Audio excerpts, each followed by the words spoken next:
Okay, good evening friends. My nursing એકેડમીના આ online digital અને ઓફલાઈન પ્લેટફોર્મ ઉપર તમારું હાર્દિક સ્વાગત છે. હું ઋત્વી પટેલ આજના આ લેક્ચરમાં તમારું બધાનું સ્વાગત કરું છું. હવે આજના આ લેક્ચરમાં આપણે મેન્ટલ હેલ્થ નર્સિંગના આપણે પ્રીવિયસ લેક્ચર્સની અંદર ટ્રીટમેન્ટ મોડાલિટીઝ અને થેરાપીઝ વાળો જે યુનિટ છે અથવા તો ટોપિક છે એ સ્ટાર્ટ કરેલો હતો. એની અંદર એન્ટીસાયકોટિક્સ આપણે બહુ સારી રીતે ડિટેલની અંદર એ લેક્ચરમાં સ્ટડી કરેલી છે.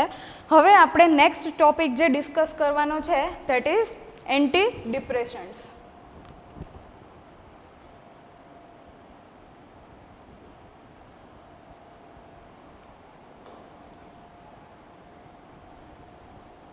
ઓકે, તો એન્ટી ડિપ્રેશન્સ મતલબ કે શું? First of all, what is anti depressants?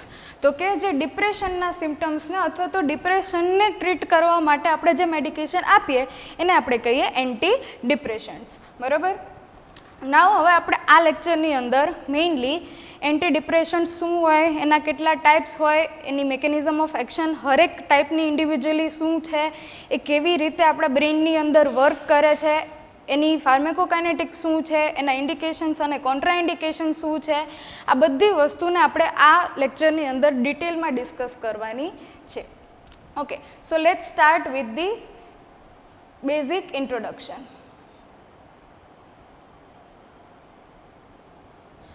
Okay, so antidepressants are medication used to treat depressive disorders like anxiety disorders, neuropathic pain and several other conditions. Antidepressant medications જે છે mainly ડિપ્રેશનના જે બી symptoms છે પ્લસમાં ન્યુરોપેથિક pain અને બીજી ઘણી બધી conditions છે જે કમ્બાઇન્ડલી કલેક્ટિવલી ડીલ કરવા માટે આપણે એન્ટીડિપ્રેશન્ટ્સનો યુઝ કરીએ છીએ. તે work by increasing level of neurotransmitters mainly serotonin, norepinephrine and dopamine in brain. હવે વાય ઓનલી સિરોટોનિન, ડોપામિન અને નોરેપિનેફ્રિન? તો એ વસ્તુ શું કામ? ઓકે, સો બેઝિકલી આપણા બ્રેઇનની અંદર સિરોટોનિન, ડોપામિન અને નોરેપિનેફ્રિન આ ત્રણ ન્યુરોટ્રાન્સમીટરનું લેવલ જ્યારે એના નોર્મલ લેવલ કરતાં ડ્રોપ થઈ જાય ત્યારે તમને ડિપ્રેસિવ સિમ્ટમ્સ જોવા મળે. Now what mean by depressive symptoms? શું કામ? તો કે આ જે ત્રણેય ન્યુરોટ્રાન્સમીટર્સ છે બેઝિકલી જે તે પર્સનના mood, motivation, pleasure, sleep, appetite, concentration અને ઇમોશન્સ માટે રિસ્પોન્સિબલ હોય. મીન્સ કે જ્યારે આ ત્રણેય ન્યુરોટ્રાન્સમીટર્સ પોતાના બેલેન્સમાં હશે ત્યારે ઈચ ન્યુરોટ્રાન્સમીટર પોતાનું જે ઇન્ડિવિજ્યુઅલ ફંક્શન છે પ્રોપરલી કરે છે તો જે તે પર્સનના મૂડની અંદર, ઇમોશનની અંદર, કન્સન્ટ્રેશનની અંદર, અટેન્શનની અંદર, એના પ્લેઝરની અંદર, એની સ્લીપ પેટર્ન્સની અંદર આ બધી વસ્તુ મેન્ટેન રહેશે. હવે કલેક્ટિવલી જ્યારે ત્રણ ન્યુરોટ્રાન્સમીટરના લેવલની અંદર ડ્રોપ જોવા મળશે તો જે તે પર્સનના આ બધા જ આસ્પેક્ટ્સની અંદર પ્રોબ્લેમ આવશે અને જ્યારે કલેક્ટિવલી આ બધા આસ્પેક્ટના અંદર ડિસરેગ્યુલેશન અથવા તો ઇમ્બેલેન્સ જોવા મળે ત્યારે પેશન્ટને જે કન્ડિશન જોવા મળે એને આપણે કહીએ ડિપ્રેશન. તો આ ડિપ્રેશનને ટ્રીટ કરવા માટે આપણે જે મેડિકેશન આપીએ એ છે એન્ટી ડિપ્રેશન મેડિકેશન્સ.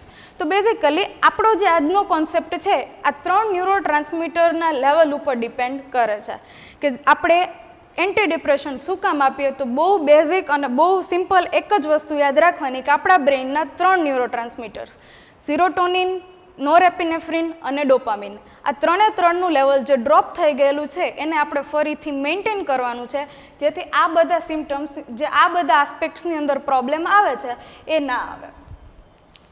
ઓકે, નાઉ નેક્સ્ટ ઇન્ડિકેશન્સ. કઈ બેઝિક કન્ડિશનની અંદર એન્ટી ડિપ્રેશન મેડિકેશન આપવામાં આવે?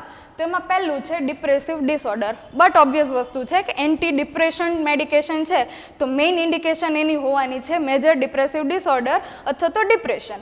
હવે એના સિવાય આપણે ઇન્ટ્રોડક્શનમાં વાત કરેલી હતી કે અધર સેવરલ કન્ડિશન્સ. તો અધર સેવરલ કન્ડિશન્સ કઈ છે? તો કે ફર્સ્ટ ઓફ ઓલ એન્ઝાઇટી, ઓસીડી અને પીટીએસડી. હવે આ ત્રણ કલેક્ટિવલી શું છે? તો કે એવા ડિસઓર્ડર છે, એવી સાયકેટ્રિક કન્ડિશન છે કે જે ત્રણની અંદર સિરોટોનિનનું લેવલ લો જોવા મળે.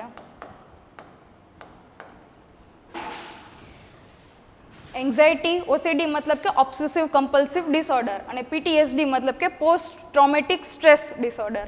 તો હવે કલેક્ટિવલી આ ત્રણ કન્ડિશનની અંદર શું થશે? તો કે બેઝિકલી જે મેઇન ન્યુરોટ્રાન્સમીટર છે સિરોટોનિન એની અંદર બહુ હાઈ અમાઉન્ટમાં ડ્રોપ જોવા મળશે. જ્યારે સિરોટોનિન ડ્રોપ થશે તો ડિપ્રેશન સિવાય આ 3 ડિસઓર્ડર બી જોવા મળશે. તો આપણે ડિપ્રેશનમાં શું કરીએ, એન્ટી ડિપ્રેશન મેડિકેશન આપણે શું કામ આપીએ, તો કે સિરોટોનિનનું લેવલ મેન્ટેન કરવા માટે. અને આ કન્ડિશનમાં બી શું છે, સિરોટોનિન ડ્રોપ થયેલું છે, એ કન્ડિશનમાં બી આપણે શું કરવાનું છે, સિરોટોનિનનું લેવલ મેન્ટેન કરવાનું છે. સો in both of the conditions આપણે એન્ટી ડિપ્રેસિવ મેડિકેશન્સ જે છે આપી શકીએ. હવે આ કન્ડિશનની પોતાની જે મેઇન ટ્રીટમેન્ટ હોય એ તો કન્ટિન્યુ જ રાખવાની છે, but as a supportive treatment આપણે એન્ટી ડિપ્રેશન મેડિકેશન્સ જે છે આપણે આ કન્ડિશનમાં આપીએ છીએ. નેક્સ્ટ છે neuropathic pain. So first of all what is neuropathic pain? Neuropathic pain કોને કહેવાય, તો કે એવું પેઇન કે જે નર્વ્સ ડેમેજ થવા પછી જોવા મળે. કેવું પેઇન, તો કે પેઇન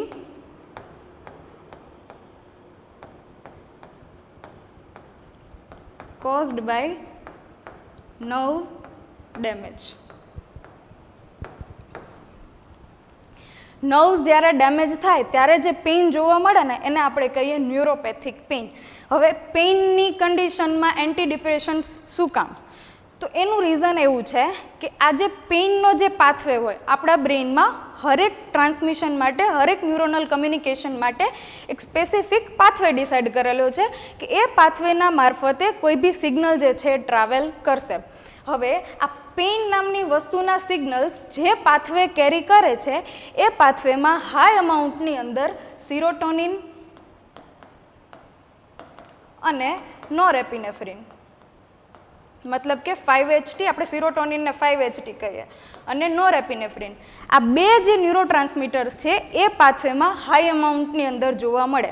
હવે એ પાથવેમાં આ બે ન્યુરોટ્રાન્સમીટરનું મેઇન કામ એવું છે કે આ જે પેઇનના સિગ્નલ છે ને એને કંટ્રોલ કરે. કંટ્રોલ કરશે એટલે શું થશે, તો કે જે તે પર્સનની પેઇનની ફિલિંગ જે છે એ ઓછી થશે. બરાબર. હવે એ કન્ડિશનમાં જ્યારે બ્રેઇનની અંદર આ સિરોટોનિન અને નોરેપિનેફ્રિન બંને ડ્રોપ થઈ ગયા છે અને નર્વ્સ ડેમેજ છે, તો એ કન્ડિશનમાં એ જે પેઇનનું જે ટ્રાન્સમિશન હશે, પેઇનના જે ઇલેક્ટ્રિકલ ઇમ્પલ્સીસ હશે એ બહુ હાઈલી સ્ટ્રોંગલી ટ્રાન્સમિટ થશે અને જે તે પર્સનને એ નર્વ ડેમેજનું પેઇન જે છે એ સિવિયરલી જોવા મળશે. બરાબર.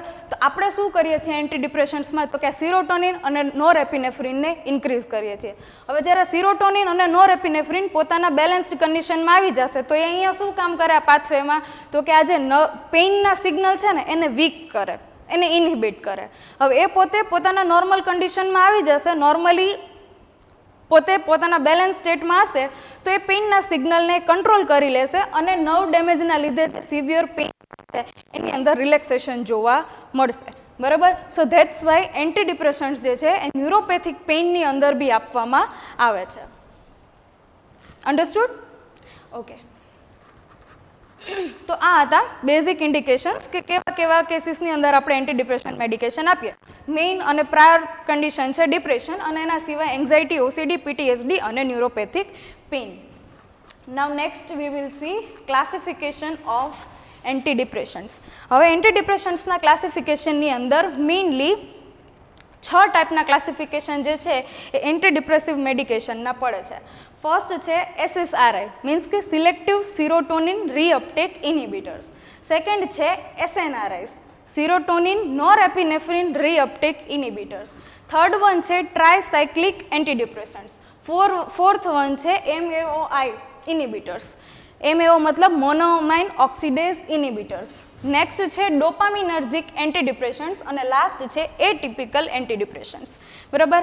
તો હવે આના જે બેઝિક ક્લાસિફિકેશન છે આમાં 3 કે 4 વસ્તુમાં આપણે ઇઝીલી આઈડિયા આવે છે. શું? તો કે અહીંયા આપણે સિરોટોનિનનું લેવલ બેલેન્સ કરવાની વાત કરીએ છીએ, અહીંયા આપણે નોરેપિનેફ્રિનનું લેવલ બેલેન્સ કરવાની વાત કરીએ છીએ, અહીંયા આપણે ડોપામિનનું લેવલ બેલેન્સ કરવાની વાત કરીએ છીએ. વધે છે આપણા 1, 2 ને 3 ટ્રાયસાયક્લિક, MAOI અને એટિપિકલ એન્ટીડિપ્રેશન્ટ્સ.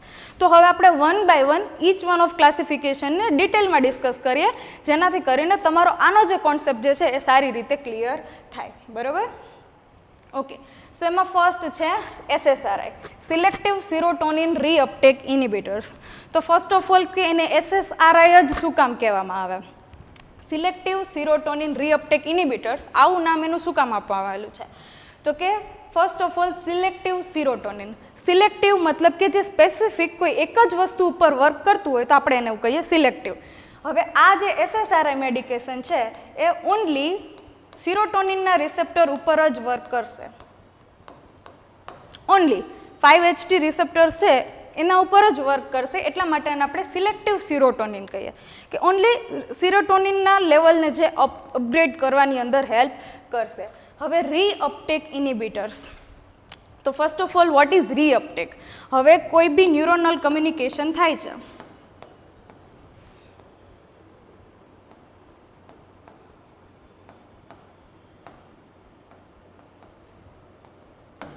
બરોબર? ઇલેક્ટ્રિકલ સિગ્નલ જે છે એ કોઈ બી ન્યુરોનના થ્રુ ક્યાં પહોંચશે? એના એન્ડ ઉપર, મતલબ કે એના ટર્મિનલ એન્ડ ઉપર. હવે આપણે પ્રીવિયસ ઇન્ટ્રોડક્શનવાળા લેક્ચરમાં ડિસ્કસ કરેલું હતું કે આ જે એન્ડ હોય એને શું કહેવાય? તો કે પ્રી સિનેપ્ટિક ટર્મિનલ. અને જ્યાંથી નવો ન્યુરોન સ્ટાર્ટ થતો હોય એને આપણે કહીએ પોસ્ટ સિનેપ્ટિક મેમ્બ્રેન. બરાબર? તો હવે આ પ્રી સિનેપ્ટિક ટર્મિનલ્સ ઉપર વેસિકલ્સ આવેલા હોય કે જેની અંદર કોઈ બી ન્યુરોટ્રાન્સમીટર જે છે સ્ટોર કરેલું હોય. હવે આ જે ન્યુરોટ્રાન્સમીટર આ ઇલેક્ટ્રિકલ ઇમ્પલ્સ આના એન્ડ ઉપર, મતલબ કે પ્રી સિનેપ્ટિક ટર્મિનલ ઉપર પહોંચશે એટલે આ જે એની અંદર આવેલા વેસિકલ્સ છે એ ન્યુરોટ્રાન્સમીટર્સને આ સિનેપ્સની અંદર રિલીઝ કરશે.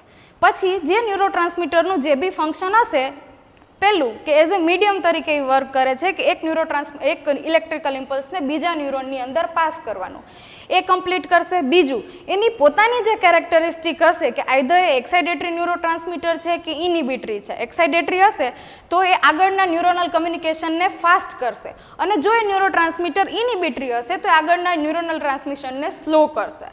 હવે આ જગ્યાએ સ્પેસિફિકલી એક વખત ઇમ્પલ્સ પાસ થઈ ગયું, એની પોતાની કેરેક્ટરિસ્ટિક રોલ જે છે પ્લે થઈ ગયો, સિગ્નલ પાસ થઈ ગયો. હવે વધેલું જે બી અમાઉન્ટ ઓફ ન્યુરોટ્રાન્સમીટર છે કે હવે ઇલેક્ટ્રિકલ ઇમ્પલ્સ પાસ થઈ ગયું, હવે એ સિનેપ્સિસની અંદર આ ન્યુરોટ્રાન્સમીટરનો કોઈ રોલ નથી. એટલે આ જે પ્રી સિનેપ્ટિક ટર્મિનલ છે ત્યાં એવા રિસેપ્ટર્સ હોય કે એ શું કરશે? એ ન્યુરોટ્રાન્સમીટરને ફરીથી પોતાની અંદર રીએબ્ઝોર્બ કરી દેશે, જેને કહેવાય રીઅપટેક. બરાબર? એ પ્રોસેસને કહેવાય રીઅપટેક, કે જ્યારે એક વખત સિગ્નલ પાસ થઈ ગયું, હવે સિનેપ્સની અંદર ન્યુરોટ્રાન્સમીટરનો કોઈ રોલ નથી, કોઈ વર્ક નથી. એટલે આ જે પ્રી સિનેપ્ટિક ટર્મિનલ હશે એ શું કરશે? એની અંદર એવા રિસેપ્ટર્સ આવેલા હશે કે એ આ ન્યુરોટ્રાન્સમીટર જે અહીંયા ગેપની અંદર છે એને ફરીથી રીઅબ્ઝોર્બ કરી લેશે. એ પ્રોસેસને કહેવાય રીઅપટેક. હવે એ રીઅબ્ઝોર્બ થઈ જશે એટલે એનું અમાઉન્ટ અહીંયા શું થઈ જશે? ઓછું. પણ આપણે શું કરવાનું છે? એ અમાઉન્ટને ત્યાં મેન્ટેન રહેવા દેવાનું છે. હવે એ અમાઉન્ટને ત્યાં મેન્ટેન રહેવા દેવા માટે આ રીઅપટેક કરતા જે રિસેપ્ટર્સ હશે ને એને આપણે કરવા પડશે ઇન્હિબિટ. હવે આપણે એ રીઅપટેક કરતા રિસેપ્ટર્સને ઇન્હિબિટ કરી દેશું એટલે અહીંયા વચ્ચે એનું જે અમાઉન્ટ હશે એ કેવું થઈ જશે? વધી જશે. અને એનું અમાઉન્ટ અહીંયા સિનેપ્ટિક ક્લેફ્ટની અંદર જેટલું વધારે જોવા મળશે એટલું પર્સનના મૂડની અંદર, ઇમોશનની અંદર, કોગ્નિશનની અંદર, સ્લીપની અંદર, બધી પેટર્નની અંદર ઇમ્પ્રુવમેન્ટ જોવા મળશે. બરાબર? તો બેઝિકલી SSRI શું કરશે? તો કે પ્રી સિનેપ્ટિક ટર્મિનલ ઉપર અમુક એવા રિસેપ્ટર્સ આવેલા હોય કે જે આ સિરોટોનિનને રીઅપટેક કરી લે છે, રીએબ્સોર્બ કરી લે છે. આ પર્ટિક્યુલર રિસેપ્ટર્સને આ મેડિકેશન બ્લોક કરી દેશે, ઇનિબિટ કરી દેશે, જેનાથી સિનેપ્ટિક ક્લેફ્ટમાં ન્યુરોટ્રાન્સમીટરનું લેવલ બેલેન્સ્ડ રહેશે અને પર્સનના જે બી સિમ્ટમ્સ છે એની અંદર ઇમ્પ્રુવમેન્ટ જોવા મળશે.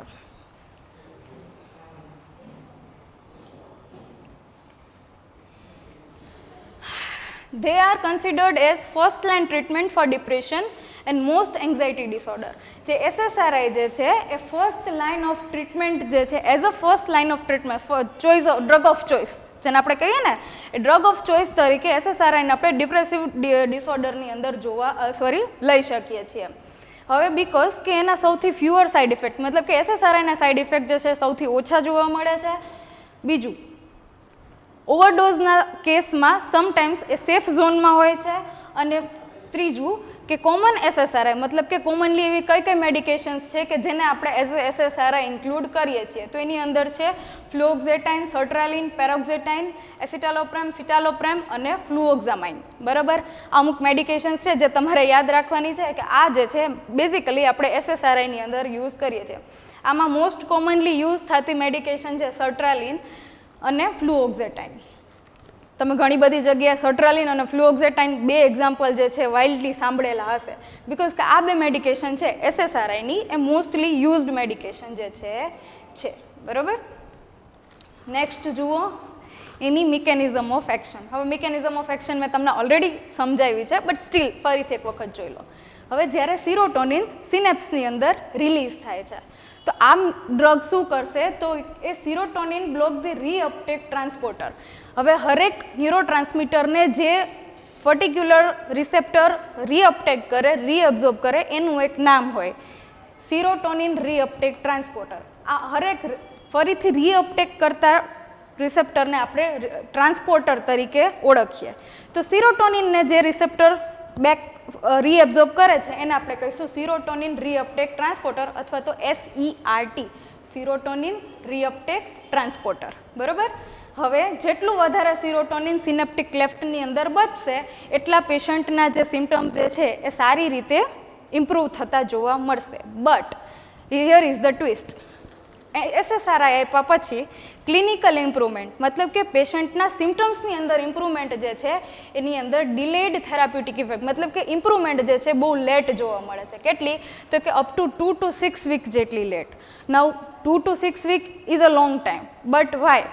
તો જસ્ટ બિકોઝ કે મેં તમને કીધું કે રીઅપટેક કરતા રિસેપ્ટર્સ હોય, એવી રીતે પ્રીસિનેપ્ટિક ટર્મિનલ્સની અંદર અમુક રિસેપ્ટર્સ હોય જેને કહેવાય ઓટો રિસેપ્ટર્સ.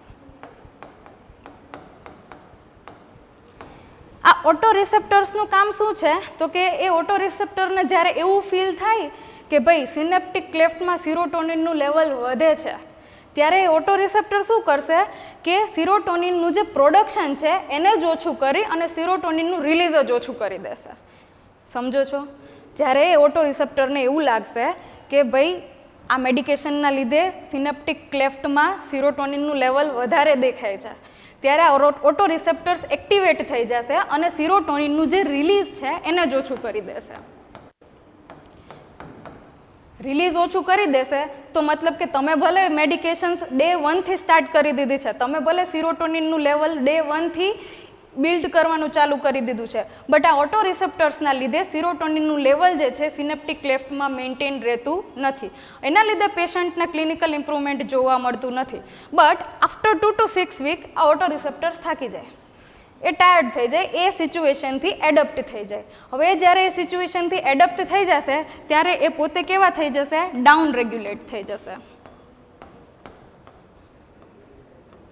અને હવે એ પોતાનું કામ ઓછું કરી દેશે, મતલબ કે સિરોટોનિન એઝ ઇટ ઇઝ ફરીથી સારી રીતે સારા અમાઉન્ટમાં સિનેપ્ટિક ક્લેફ્ટની અંદર રિલીઝ થશે અને પેશન્ટના જે ડિપ્રેસિવ સિમ્ટમ્સ છે એની અંદર ઇમ્પ્રુવમેન્ટ જોવા મળશે. પણ આ જે ઓટો રિસેપ્ટર્સવાળી આખી જે કન્ડિશન છે એ અપ ટુ 2 to 6 વીક માટે કન્ટિન્યુ રહે છે, એટલા માટે પેશન્ટના સિમ્ટમ્સની અંદર ક્લિનિકલ ઇમ્પ્રુવમેન્ટ આવતા 2 થી 6 અઠવાડિયા લાગી જશે. બરાબર, નેક્સ્ટ જુઓ સાઇડ ઇફેક્ટ્સ ઓફ SSRI. નવ સાઇડ ઇફેક્ટ્સની અંદર આપણે બહુ ઇઝી અને સિમ્પલ નેમોનિક તરીકે 4S જે છે યાદ રાખવાનું છે.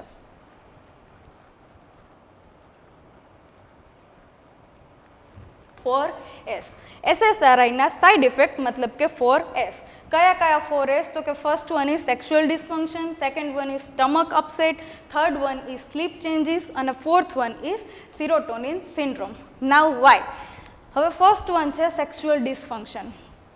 તો જ્યારે આપણે શું કરીએ છીએ, આ મેડિકેશન આપી સિનેપ્ટિક ક્લેફ્ટની અંદર સિરોટોનિનનું લેવલ ઇન્ક્રીઝ કરીએ છીએ. હવે સિરોટોનિનનું લેવલ જ્યારે એક સર્ટેન અમાઉન્ટ કરતાં બ્રેઇનની અંદર વધી જશે તો જે તે પર્સનની જે સેક્સ્યુઅલ ડિઝાયર્સ છે એની અંદર ડ્રોપ જોવા મળશે. એટલે સેક્સ્યુઅલ ડિઝાયર્સ ઓછી થતી જોવા મળશે જેટલું સિરોટોનિનનું લેવલ બ્રેઇનની અંદર વધુ જોવા મળશે. તો આના લીધે જે તે પર્સનને સેક્સ્યુઅલ ડિસફંક્શનની પ્રોબ્લેમ જે છે એ જોવા મળે છે.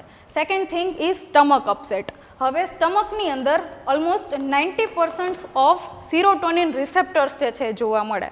હવે 90% સિરોટોનિન રિસેપ્ટર્સ મતલબ ઇટ્સ ટુ મચ. હવે જ્યારે આટલા બધા સિરોટોનિન રિસેપ્ટર્સ સ્ટમકની અંદર વધારે પડતો સિરોટોનિનનો ફ્લો અથવા તો વધારે પડતા સિરોટોનિનના એક્ટિવેશનના લીધે જે નોર્મલ ફંક્શનિંગ છે ડાયજેશનનું એની અંદર પ્રોબ્લેમ જોવા મળશે. અને આ નોર્મલ ડાયજેસ્ટિવ પ્રોસેસની અંદર પ્રોબ્લેમ જોવાના લીધે એક એબડોમિનલ ડિસ્કમ્ફર્ટ અથવા તો નોઝિયા, ડાયરિયા, કોન્સ્ટિપેશન જેવા સિમ્ટમ્સ જે છે એ પેશન્ટને જોવા મળશે. ધેટ્સ વાય જ્યારે એઝ અ સાઇડ ઇફેક્ટ SSRIની અંદર સ્ટમક અપસેટ બી જોવા મળે. Third one is sleep changes. Now serotonin is basically responsible for maintaining your sleep too. બરાબર, સિરોટોનિનનો તમારા સ્લીપ સાયકલની અંદર, સ્લીપ મેનેજમેન્ટની અંદર બી એક સારો એવો રોલ છે. તો હવે જ્યારે સિરોટોનિનનું લેવલ સડનલી ઓછું થશે, ડ્રોપ થશે, ઇન્ક્રીઝ થશે, આ બધી સિચ્યુએશનના લીધે જે તે પર્સનની સ્લીપ પેટર્નની અંદર જે છે એ ચેન્જ જોવા મળશે. That's why as a side effect આમાં સ્લીપ ચેન્જીસ જે છે એ મેઇન જોવા મળશે. And the fourth one is serotonin syndrome. હવે કોમ્પિટેટિવ લેવલ ઉપર સિરોટોનિન સિન્ડ્રોમ જે છે એ એક્ઝામિનર્સનું ફેવરિટ છે. બરાબર. Now what is serotonin syndrome? તો serotonin syndrome is a dangerous condition caused by too much of serotonin in brain and body. જ્યારે તમે એન્ટીડિપ્રેસિવ medications આપો છો, SSRI આપો છો, મતલબ કે આપણે શું કરીએ છીએ, બેઝિકલી સિરોટોનિનનું લેવલ વધારીએ છીએ. બટ આ સિરોટોનિનનું લેવલ જ્યારે એક સર્ટેન અમાઉન્ટ કરતાં વધારે તમારી બોડીની અંદર જોવા મળશે એ ટાઈમે તમને સિરોટોનિન સિન્ડ્રોમ જે છે જોવા મળશે, which is basically very dangerous condition. શું કામ? હવે વધી જાય છે તો એની કઈ એવી ઇફેક્ટ આવશે કે જેના લીધે આપણે એને ડેન્જરસ કન્ડિશન્સ કહીએ છીએ. તો આપણા બોડીની અંદર સિરોટોનિન અલગ અલગ જગ્યાએ અલગ અલગ વસ્તુ કરવા માટે રિસ્પોન્સિબલ છે. First of all mental functions. Serotonin જે છે આપણા નોર્મલ મેન્ટલ ફંક્શન્સને રેગ્યુલેટ કરવા માટે રિસ્પોન્સિબલ છે. હવે જ્યારે બહુ વધારે સિરોટોનિન બ્રેઇનની અંદર જોવા મળશે તો પેશન્ટની જે ન્યુરોનલ એક્સાઇટેબિલિટી છે એ બી વધી જશે અને જે બી એનું ફંક્શન જે ઓવર એક્ટિવ થઈ જશે એ ઓવર એક્ટિવ થઈ જવાના લીધે પેશન્ટને કન્ફ્યુઝન અને એજિટેશન જેવા પ્રોબ્લેમ જે છે એ જોવા મળશે. So this is first effect. Second effect serotonin આપશે મસલ્સની અંદર. મસલ્સની અંદર જ્યારે બહુ વધારે પડતું સિરોટોનિન જોવા મળશે તો એના લીધે ટ્રેમર્સ, રિજિડિટી અને ઝર્કી મૂવમેન્ટ્સ જે છે જે તે પેશન્ટને જોવા મળશે. અને third one is autonomic nervous system. હવે જ્યારે આપણી ઓટોનોમિક નર્વસ સિસ્ટમની અંદર સિરોટોનિન વધારે પડતું એક્ટ કરશે ત્યારે જે તે પર્સનને હાઈ બીપી, ફીવર અને સ્વેટિંગ આટલી પ્રોબ્લેમ્સ જે છે જોવા મળશે. તો બેઝિકલી જ્યારે મેન્ટલ ફંક્શનની અંદર, મસલ્સની અંદર અને ઓટોનોમિક નર્વસ સિસ્ટમની અંદર આ ત્રણ જગ્યાએ એક હારે સિરોટોનિનનું લેવલ વધી જશે તો આ બધા જ સિમ્ટમ જે તે પર્સનની અંદર એક સાથે અપિયર થતા જોવા મળશે, which will cause a very dangerous combination અને વેરી ડેન્જરસ કન્ડિશન. કે ઓલરેડી પેશન્ટના ડિપ્રેશનના સિમ્ટમ તો ટ્રીટ થતા થશે but parallelly as a side effect જે તે પેશન્ટને આટલી બધી કન્ડિશન એક સાથે જોવા મળશે. ધેટ્સ વાય સિરોટોનિન સિન્ડ્રોમ જે છે એ બહુ ડેન્જરસ કન્ડિશન છે જે સિરોટોનિનના ઓવરડોઝના લીધે અથવા તો ટુ મચ ઓફ સિરોટોનિન જ્યારે બ્રેઇનની અંદર જોવા મળે ત્યારે અપિયર થતા જોવા મળે છે. નાવ આ વસ્તુ બી અગર થાય છે તો એની ટ્રીટમેન્ટ શું કરવી જોઈએ? તો ફર્સ્ટ ઓફ ઓલ કે સ્ટોપ ઓફેન્ડિંગ ડ્રગ્સ. જે SSRI છે મેઇનલી આ વસ્તુ થવા પાછળ રિસ્પોન્સિબલ છે. તો પહેલાં તો તમે SSRIને ઇમિડિયેટલી સ્ટોપ કરો. બીજું, જે તે પેશન્ટના સિમ્ટમ્સ દેખાય છે એની એક સપોર્ટિવ કેર આપો. અને થર્ડ વન એન્ટીડોટ. જ્યારે કોઈ બી ટોક્સિસિટી ક્રિએટ થાય તો એના માટે એક સ્પેસિફિક એન્ટીડોટ જે છે અસાઇન કરેલો હોય. તો in case of serotonin syndrome સિપ્રોહેપ્ટેડિન જે મેડિકેશન છે એઝ અ એન્ટીડોટ આપણે સિરોટોનિન સિન્ડ્રોમની અંદર જોવા મળે છે અથવા તો એનો યુઝ આપણે કરીએ છીએ. તો આ હતી બેઝિકલી સિલેક્ટિવ સિરોટોનિન રીઅપટેક ઇનિબિટર્સ. સિલેક્ટિવ એટલા માટે કહીએ કારણ કે ઓનલી સિરોટોનિન રિસેપ્ટર્સને બ્લોક કરે છે. રીઅપટેક ઇનિબિટર્સ એટલા માટે કહીએ બિકોઝ કે સિરોટોનિન રીઅપટેક ટ્રાન્સપોર્ટર નામનું જે રિસેપ્ટર છે કે જે બેઝિકલી સિનેપ્સની અંદરથી રીએબ્ઝોર્બ કરી લે છે, આપણે એને બ્લોક કરી દઈ અને સિરોટોનિનનું લેવલ ઇન્ક્રીઝ કરીએ છીએ એટલા માટે સિરોટોનિન રીઅપટેક ઇનિબિટર્સ. બરાબર. તો આઈ થિંક હવે પર્ટિક્યુલરલી ફર્સ્ટ ડ્રગ જે છે તમારા લોકોના સમજમાં આવી ગયા હશે. The second one is serotonin norepinephrine reuptake inhibitors. પહેલી ડ્રગ જે છે that was only for serotonin. The second one we use is for serotonin અને નોરેપિનેફ્રિન બોથ. આ કન્ડિશનની અંદર શું છે તો કે સેમ મિકેનિઝમ ફોલો થશે. જે સિરોટોનિન માટે ફોલો થતું હતું એ હવે જોડે જોડે નોરેપિનેફ્રિન માટે બી ફોલો થશે અને ધેટ્સ વાય સિનેપ્ટિક ક્લેફ્ટની અંદર બંને ડ્રગનું લેવલ જે છે એ મેન્ટેન કરી અને પેશન્ટના ડિપ્રેસિવ સિમ્ટમ્સની અંદર ઇમ્પ્રુવમેન્ટ આપણે લાવવાનું છે. બરાબર. તો basically SNRI as a class of antidepressants that block reuptake of both serotonin 5-HT અને norepinephrine in brain. બ્રેનની અંદર સિરોટોનિન નોરેપિનેફ્રિન બંને ના જે રીઅપટેક કરતા રિસેપ્ટર્સ છે એને આપણે શું કરી દઈશું block. By increasing these two neurotransmitter in synapse, they improve mood, energy, motivation, concentration અને anxiety symptoms. Basically, ડિપ્રેશનની અંદર જે વસ્તુ ઓછી થતી જોવા મળે છે, જેની અંદર મેઇન પ્રોબ્લેમ આવે છે, એ બધા આસ્પેક્ટ્સની અંદર અહીંયા ક્યોર થતું જોવા મળશે. હવે SNRIs ક્યારે યુઝ કરવામાં આવે તો કે જ્યારે પેશન્ટ જે છે એ ઓનલી સિરોટોનિન SSRIને પ્રોપરલી રિસ્પોન્ડ ના કરી શકતું હોય, ઓનલી SSRI જ્યારે પેશન્ટના સિમ્ટમ્સની અંદર સારું ઇમ્પ્રુવમેન્ટ ના લાવી શકતી હોય એવા ટાઈમે જો આપણે SNRI મેડિકેશન્સનો યુઝ કરીએ છીએ કે જે સિરોટોનિન અને નોરેપિનેફ્રિન બંનેને એક જોડે લેવલ ઇન્ક્રીઝ કરી અને પેશન્ટના સિમ્ટમ્સને ઇમ્પ્રૂવ કરશે.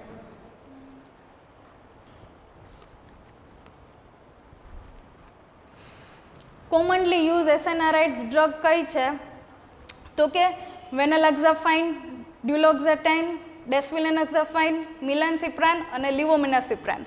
બરાબર. આ મેડિકેશન્સ જે છે એ મેઇનલી કોમનલી SNRI મેડિકેશન્સ તરીકે નોન છે.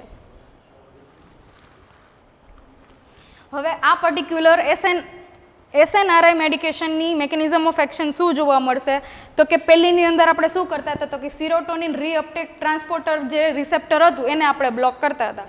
તો આમાં એ તો બ્લોક થશે જ થશે. પેરેલલી જે નોરેપિનેફ્રિન ટ્રાન્સપોર્ટર રિસેપ્ટર હશે કે જે નોરેપિનેફ્રિનના રીઅપટેક અથવા તો રીએબ્ઝોર્પ્શન માટે રિસ્પોન્સિબલ છે, આપણે અહીંયા એને બી બ્લોક કરી દેવાનું છે, જેથી સિનેપ્ટિક ક્લેફ્ટની અંદર બંને ન્યુરોટ્રાન્સમીટરનું લેવલ બેલેન્સ થશે, મેનેજ થશે અને પેશન્ટના ડિપ્રેસિવ સિમ્ટમ્સની અંદર જે છે એ ઇમ્પ્રુવમેન્ટ થતું જોવા મળશે. હવે એના પર્ટિક્યુલર સાઇડ ઇફેક્ટ શું જોવા મળશે તો કે નોરેપિનેફ્રિન રિલેટેડ સાઇડ ઇફેક્ટ જે છે મોસ્ટલી SNRI મેડિકેશન્સની અંદર જોવા મળશે. એની અંદર ઇન્ક્રીઝડ બ્લડ પ્રેશર જે છે વેરી ઇમ્પોર્ટન્ટ. કોમ્પિટિટિવ લેવલ ઉપર SNRI મેડિકેશનનો સૌથી મેઇન સાઇડ ઇફેક્ટ કયો જોવા મળે એના તમને 4 ઓપ્શન આપવામાં આવશે, 4 તમને સરખા જ આપવામાં આવશે. એની અંદર પ્રાયોરિટી તમારે સેટ કરવાની છે, that is blood pressure. Now why blood pressure શું કામ? બ્લડ પ્રેશર એટલા માટે બિકોઝ કે જે નોરેપિનેફ્રિન ન્યુરોટ્રાન્સમીટર છે એ આપણી બોડીમાં સિમ્પેથેટિક નર્વસ સિસ્ટમ હારે રિલેટેડ છે. નાવ સિમ્પેથેટિક નર્વસ સિસ્ટમ મતલબ ફ્લાઇટ એન્ડ ફાઇટ મોડ. બરાબર. હવે આ જે વસ્તુ છે બોડીની અંદર કેવી રહેશે તો કે જો નોરેપિનેફ્રિન બેલેન્સમાં તો તમારું ફાઇટ એન્ડ ફ્લાઇટ મોડ બેલેન્સમાં. ઇફ નોરેપિનેફ્રિન ઓછું તો એ ઓછું અને ઇફ નોરેપિનેફ્રિન વધારે તો એ વધારે.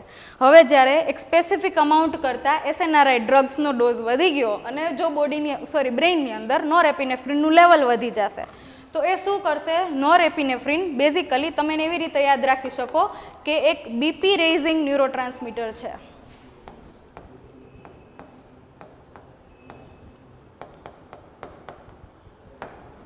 કેવું ન્યુરોટ્રાન્સમીટર છે? BP રેઇઝિંગ, કે જે તે માણસનું બ્લડ પ્રેશર વધારવા માટે વર્ક કરે છે. હવે જ્યારે વધારે પડતું નોરેપિનેફ્રિન જોવા મળશે તો પેશન્ટના બ્લડ પ્રેશરની અંદર સિવિયરલી ઇન્ક્રીઝ જોવા મળશે અને જેના લીધે હાઇપરટેન્સિવ ક્રાઇસિસ જે છે એ પર્ટિક્યુલરલી આ પેશન્ટની અંદર જોવા મળશે, વિચ ઇઝ વેરી ઇમ્પોર્ટન્ટ. હવે પેરેલલી જ્યારે fight and flight mode activate થઈ જ ગઈ છે તો એના જે બીજા સિમ્ટમ્સ છે મતલબ કે ઇન્ક્રીઝ હાર્ટ રેટ, સ્વેટિંગ અને ટ્રેમર્સ એ બી પેરેલલી જે તે પર્સનની અંદર જે છે એ જોવા મળશે. બીજું છે એઝિટેશન અને restlessness. Now this one is also related કે જ્યારે ફાઇટ અને ફ્લાઇટ મોડ એક્ટિવેટ થઈ ગયો હશે તો પેશન્ટની બધી જ એક્ટિવિટીની અંદર ઇન્ક્રીઝ જોવા મળશે, મતલબ કે એની પોતાની મોટર એક્ટિવિટીમાં બી ઇન્ક્રીઝ જોવા મળશે, પેશન્ટ એજિટેટ થતું, રેસ્ટલેસ થતું જોવા મળશે. નાવ ડ્રાય માઉથ, કોન્સ્ટિપેશન અને યુરિનરી રિટેન્શન.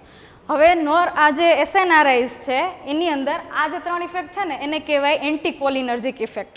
હવે આ જે SNRI ડ્રગ છે ને એ પોતાના રિસેપ્ટર્સ બ્લોક કરવાની સાથે એસિટાઇલકોલાઇનના રિસેપ્ટર્સ બી ક્યારેક બ્લોક કરી દે છે. That's why anticholinergic effect. જે એસિટાઇલકોલાઇન જે ઇફેક્ટ આપે ને એને કહેવાય કોલિનર્જિક ઇફેક્ટ. અને જો એસિટાઇલકોલાઇનના રિસેપ્ટર્સ બી બ્લોક થઈ જાય અને જે ઇફેક્ટ પ્રોડ્યુસ થાય એને આપણે કહીએ એન્ટીકોલિનર્જિક ઇફેક્ટ. અને જે એસિટાઇલકોલાઇન જે છે એ તમારું પેરાસિમ્પેથેટિક નર્વસ સિસ્ટમ માટે રિસ્પોન્સિબલ ન્યુરોટ્રાન્સમીટર છે, મતલબ કે rest and digest. Now rest અને ડાયજેસ્ટ મીન્સ કે સલાઇવેશન જે છે, ડાયજેશન છે, બ્લેડરના કંટ્રોલ છે, કોન્સ્ટ્રિક્શન મૂવમેન્ટ છે અને તમારી આઈઝની પ્યુપિલની મૂવમેન્ટ. હવે જો સલાઇવેશન જે છે ઓછું થઈ જાય બરાબર તો શું જોવા મળે? Dry mouth. હવે પેટની અંદર ડાયજેશનની પ્રોસેસ ઓછી થઈ જાય તો શું જોવા મળે? કોન્સ્ટિપેશન.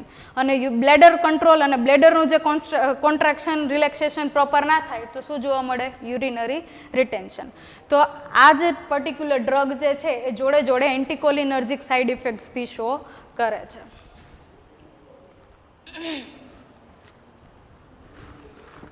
નેક્સ્ટ જુઓ ડિસકન્ટિન્યુએશન સિન્ડ્રોમ. હવે જે ખાલી SSRI જ્યારે આપવામાં આવતી હતી ત્યારે સિરોટોનિન સિન્ડ્રોમ જોવા મળતો હતો, પણ હવે જ્યારે તમે SNRIs એડમિનિસ્ટર કરો છો એવા કેસની અંદર SSRIની મેડિકેશન અને નોરેપિનેફ્રિનની મેડિકેશન બંને તમે આમાં જોડે યુઝ કરેલી કહેવાય, તો એ ટાઈમે ડિસકન્ટિન્યુએશન સિન્ડ્રોમ જે છે એ જોવા મળે.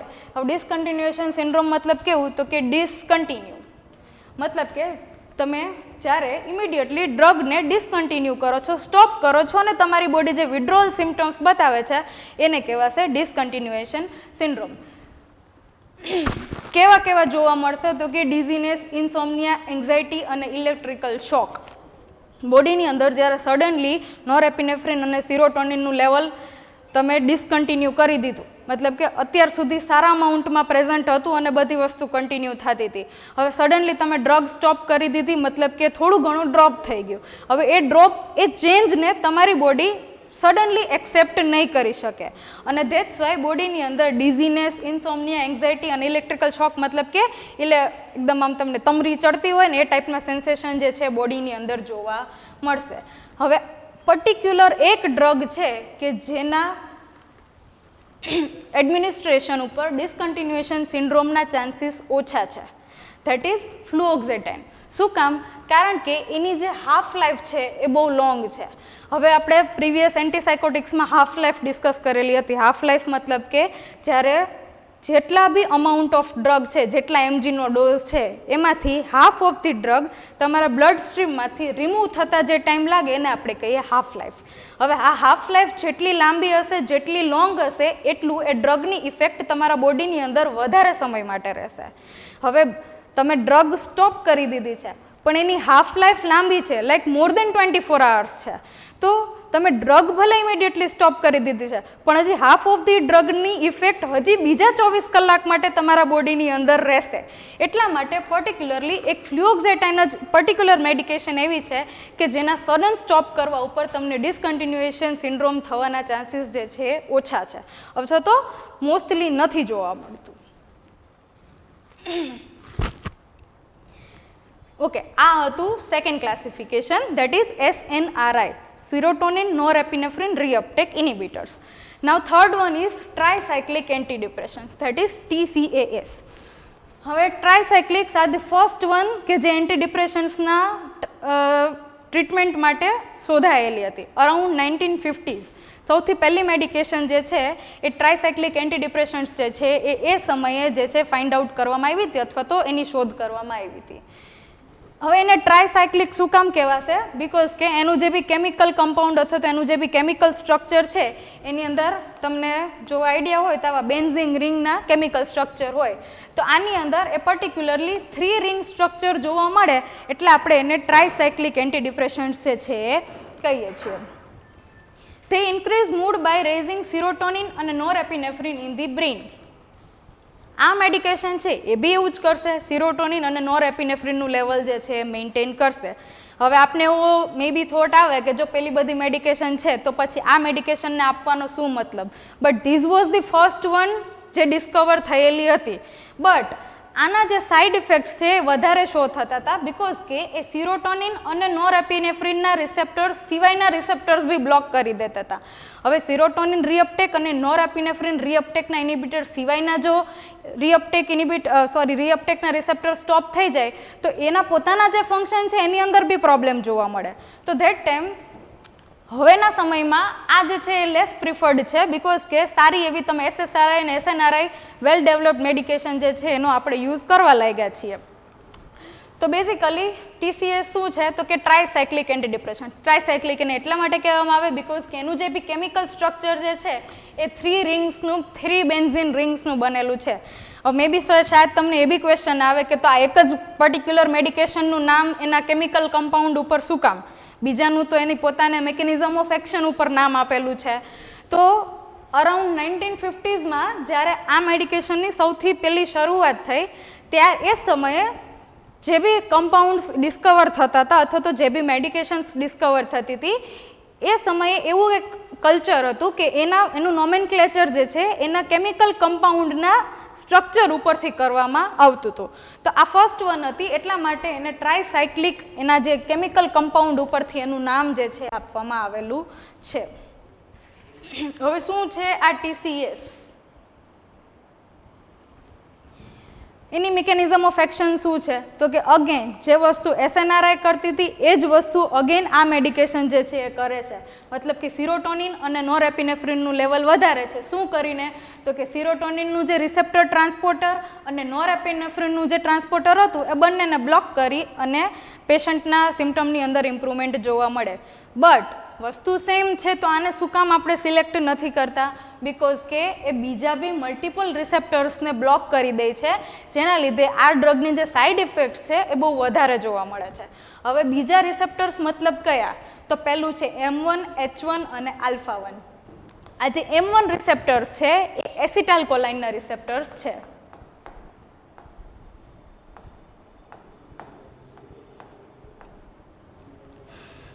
મેઇનલી એસિટાઇલકોલાઇન ન્યુરોટ્રાન્સમીટર્સ જે રિસેપ્ટર જોડે બાઇન્ડ કરી અને પોતાનું વર્ક કરે છે એ રિસેપ્ટરને કહેવાશે M1 રિસેપ્ટર્સ અથવા તો મસ્કિરેનિક રિસેપ્ટર્સ. હવે આ મેડિકેશનની અંદર શું થશે તો કે આ બે તો બ્લોક થતા થશે જ પણ આ M1ના રિસેપ્ટર્સને બી આ મેડિકેશન જે છે બ્લોક કરી દેશે જેના લીધે બોડીની અંદર એન્ટીકોલિનર્જિક ઇફેક્ટ જે છે પ્રોડ્યુસ થશે. હવે આપણે પ્રીવિયસ વન સાઇડ ઇફેક્ટ્સની અંદર જ એન્ટીકોલિનર્જિક સાઇડ ઇફેક્ટ જે છે ડિસ્કસ કરેલી હતી. એન્ટીકોલિનર્જિક સાઇડ ઇફેક્ટ મતલબ કે ડ્રાય માઉથ, કોન્સ્ટિપેશન અને યુરિનરી રિટેન્શન. શું કામ? કારણ કે આ જે એસિટાઇલકોલાઇન છે ને એ બેઝિકલી પેરાસિમ્પેથેટિક નર્વસ સિસ્ટમ માટે યુઝફુલ ન્યુરોટ્રાન્સમીટર છે કે જે રેસ્ટ અને ડાયજેસ્ટ ફેઝની અંદર વર્ક કરે છે. હવે આને તમે ઓછું કરી નાખશો એટલે કેવી ઇફેક્ટ બતાવશે? એન્ટીકોલિનર્જિક ઇફેક્ટ. અને રેસ્ટ અને ડાયજેસ્ટ મતલબ મેં તમને શું કીધું? સલાઇવેશન, ડાયજેશન, બ્લેડર કંટ્રોલ અને પ્યુપિલ કંટ્રોલ. તો સલાઇવેશન પ્રોપર નહીં થાય એટલે ડ્રાય માઉથ, ડાયજેશન નહીં થાય એટલે કોન્સ્ટિપેશન, યુરિનરી બ્લેડરનું પ્રોપર હેન્ડલિંગ નહીં થાય એટલે યુરિનરી રિટેન્શન. આ એન્ટીકોલિનર્જિક ઇફેક્ટ આ પર્ટિક્યુલર ડ્રગ જે છે શો કરશે. હવે H1 મતલબ કે હિસ્ટામિન રિસેપ્ટર. હવે જેવી રીતે સિરોટોનિન, ડોપામિન, નોરેપિનેફ્રિન, એસિટાઇલકોલાઇન ન્યુરોટ્રાન્સમીટર્સ છે એવી જ રીતે હિસ્ટામિન બી એક ન્યુરોટ્રાન્સમીટર જ છે જે આપણા બ્રેઇનની અંદર અલર્ટનેસ માટે રિસ્પોન્સિબલ છે.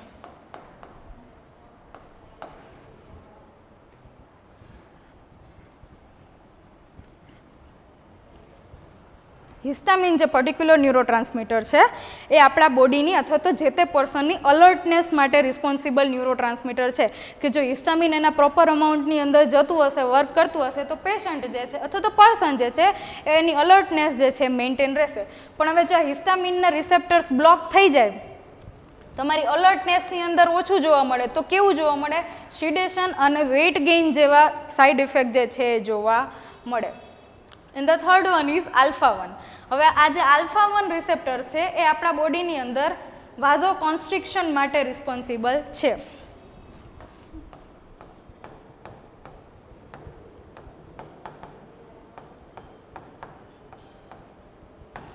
બ્લડ વેસલ્સનું જે કોન્સ્ટ્રિક્શન કહીએ એને આપણે કહીએ વાઝો કોન્સ્ટ્રિક્શન્સ. હવે આ જે આલ્ફા 1 રિસેપ્ટર આપણા બોડીની અંદર મેઇનલી વાઝો કોન્સ્ટ્રિક્શન માટે રિસ્પોન્સિબલ છે. તો જ્યારે નોર્મલી વાઝો કોન્સ્ટ્રિક્શન પ્રોપર થતું હશે તો આપણા બોડીનું જે બ્લડ પ્રેશર છે સારી રીતે મેન્ટેન થશે. હવે આ બ્લોક થઈ જશે મતલબ કે વાઝો કોન્સ્ટ્રિક્શન થશે નહીં. શું થશે? વાઝો ડાયલેટેશન. અને જેટલું ડાયલેટેશન થાય એટલું પર્સનનું બીપી શું થઈ જાય? ડ્રોપ થઈ જાય. તો પર્ટિક્યુલરલી જ્યારે આલ્ફા 1 રિસેપ્ટર્સ બી બ્લોક થાય તો જે તે પર્સનની અંદર હાઇપોટેન્શન અને ડિઝીનેસ જેવા સાઇડ ઇફેક્ટ જે છે એ જોવા મળે. સો બેઝિકલી આ જે ડ્રગ અને લાસ્ટ વન છે સોડિયમ ચેનલ્સ. હવે આ જે સોડિયમ ચેનલ્સ છે એના લીધે કાર્ડિયાક ટોક્સિસિટીનું રિસ્ક જે છે વધી જાય. શું કામ? તો બેઝિકલી આ જે સોડિયમ ચેનલ્સ છે એ આપણા હાર્ટના કન્ડક્શન માટે રિસ્પોન્સિબલ હોય. હવે આપણે બધા જાણીએ છીએ કે હાર્ટની પોતાની જે પમ્પિંગની એક્ટિવિટી છે, કોઈ બી વાલ્વ ઓપન થવો, ક્લોઝ થવો, એના માટે એક પર્ટિક્યુલર કાર્ડિયાક કન્ડક્શન જે છે હાર્ટની અંદર થતું હોય છે. આ કાર્ડિયાક કન્ડક્શનને નોર્મલી થવા પાછળ સોડિયમ ચેનલ્સનો બહુ મોટો હાથ છે કે જ્યાં સોડિયમ ચેનલ્સનું પોતાનું વર્ક ફંક્શન પ્રોપરલી ચાલે છે તો કાર્ડિયાક કન્ડક્શન પ્રોપરલી ચાલે છે. હવે આ સોડિયમ ચેનલને બી આ ડ્રગ જે છે ને એ બ્લોક કરે છે. હવે સોડિયમ ચેનલ બ્લોક થશે મતલબ કે જે કાર્ડિયાક કન્ડક્શન છે એની અંદર શું જોવા મળશે? સ્લોનેસ જોવા મળશે. અને કાર્ડિયાક કન્ડક્શન સ્લો થશે એટલે પેશન્ટની હાર્ટ રેટ જે છે એ ઇરરેગ્યુલર જોવા મળશે, એરિધમિયા જોવા મળશે. હવે ઇરરેગ્યુલર હાર્ટ રેટ જ્યારે કન્ટિન્યુઅસલી જોવા મળે તો તમારું હાર્ટ જે છે એની પોતાની બીટ કરવાની જે પેટર્ન છે એ એકદમ ડિસ્ટર્બ થઈ જાય. હાર્ટ જે છે આ ઇલેક્ટ્રિકલ કન્ડક્શનના સ્લો થઈ જવાના લીધે પ્રોપર એક રિધમની અંદર બીટ થઈ શકશે નહીં. અને આ બીટ ના થવાના લીધે કાર્ડિયાક ઓવરલોડ થશે અને કાર્ડિયાક ઓવરલોડના લીધે હાર્ટની અંદર ટોક્સિસિટી જોવા મળશે અથવા તો જે વસ્તુને આપણે કહીએ કાર્ડિયાક ટોક્સિસિટી. બરોબર? બેઝિકલી મિકેનિઝમ ઓફ એક્શન અને સાઇડ ઇફેક્ટ્સ બંને વસ્તુ આપણે અહીંયા ડિસ્કસ કરી લીધી છે. શું કામ? શું કરશે તો કે સિરોટોનિન, નોરેપિનેફ્રિનના રીઅપટેકને તો ઇનિબિટ કરશે જ, પણ એના સિવાય બીજા 3 રિસેપ્ટર્સને બ્લોક કરી દેશે જેના લીધે આવા સાઇડ ઇફેક્ટ આ પર્ટિક્યુલર ડ્રગના જોવા મળે છે.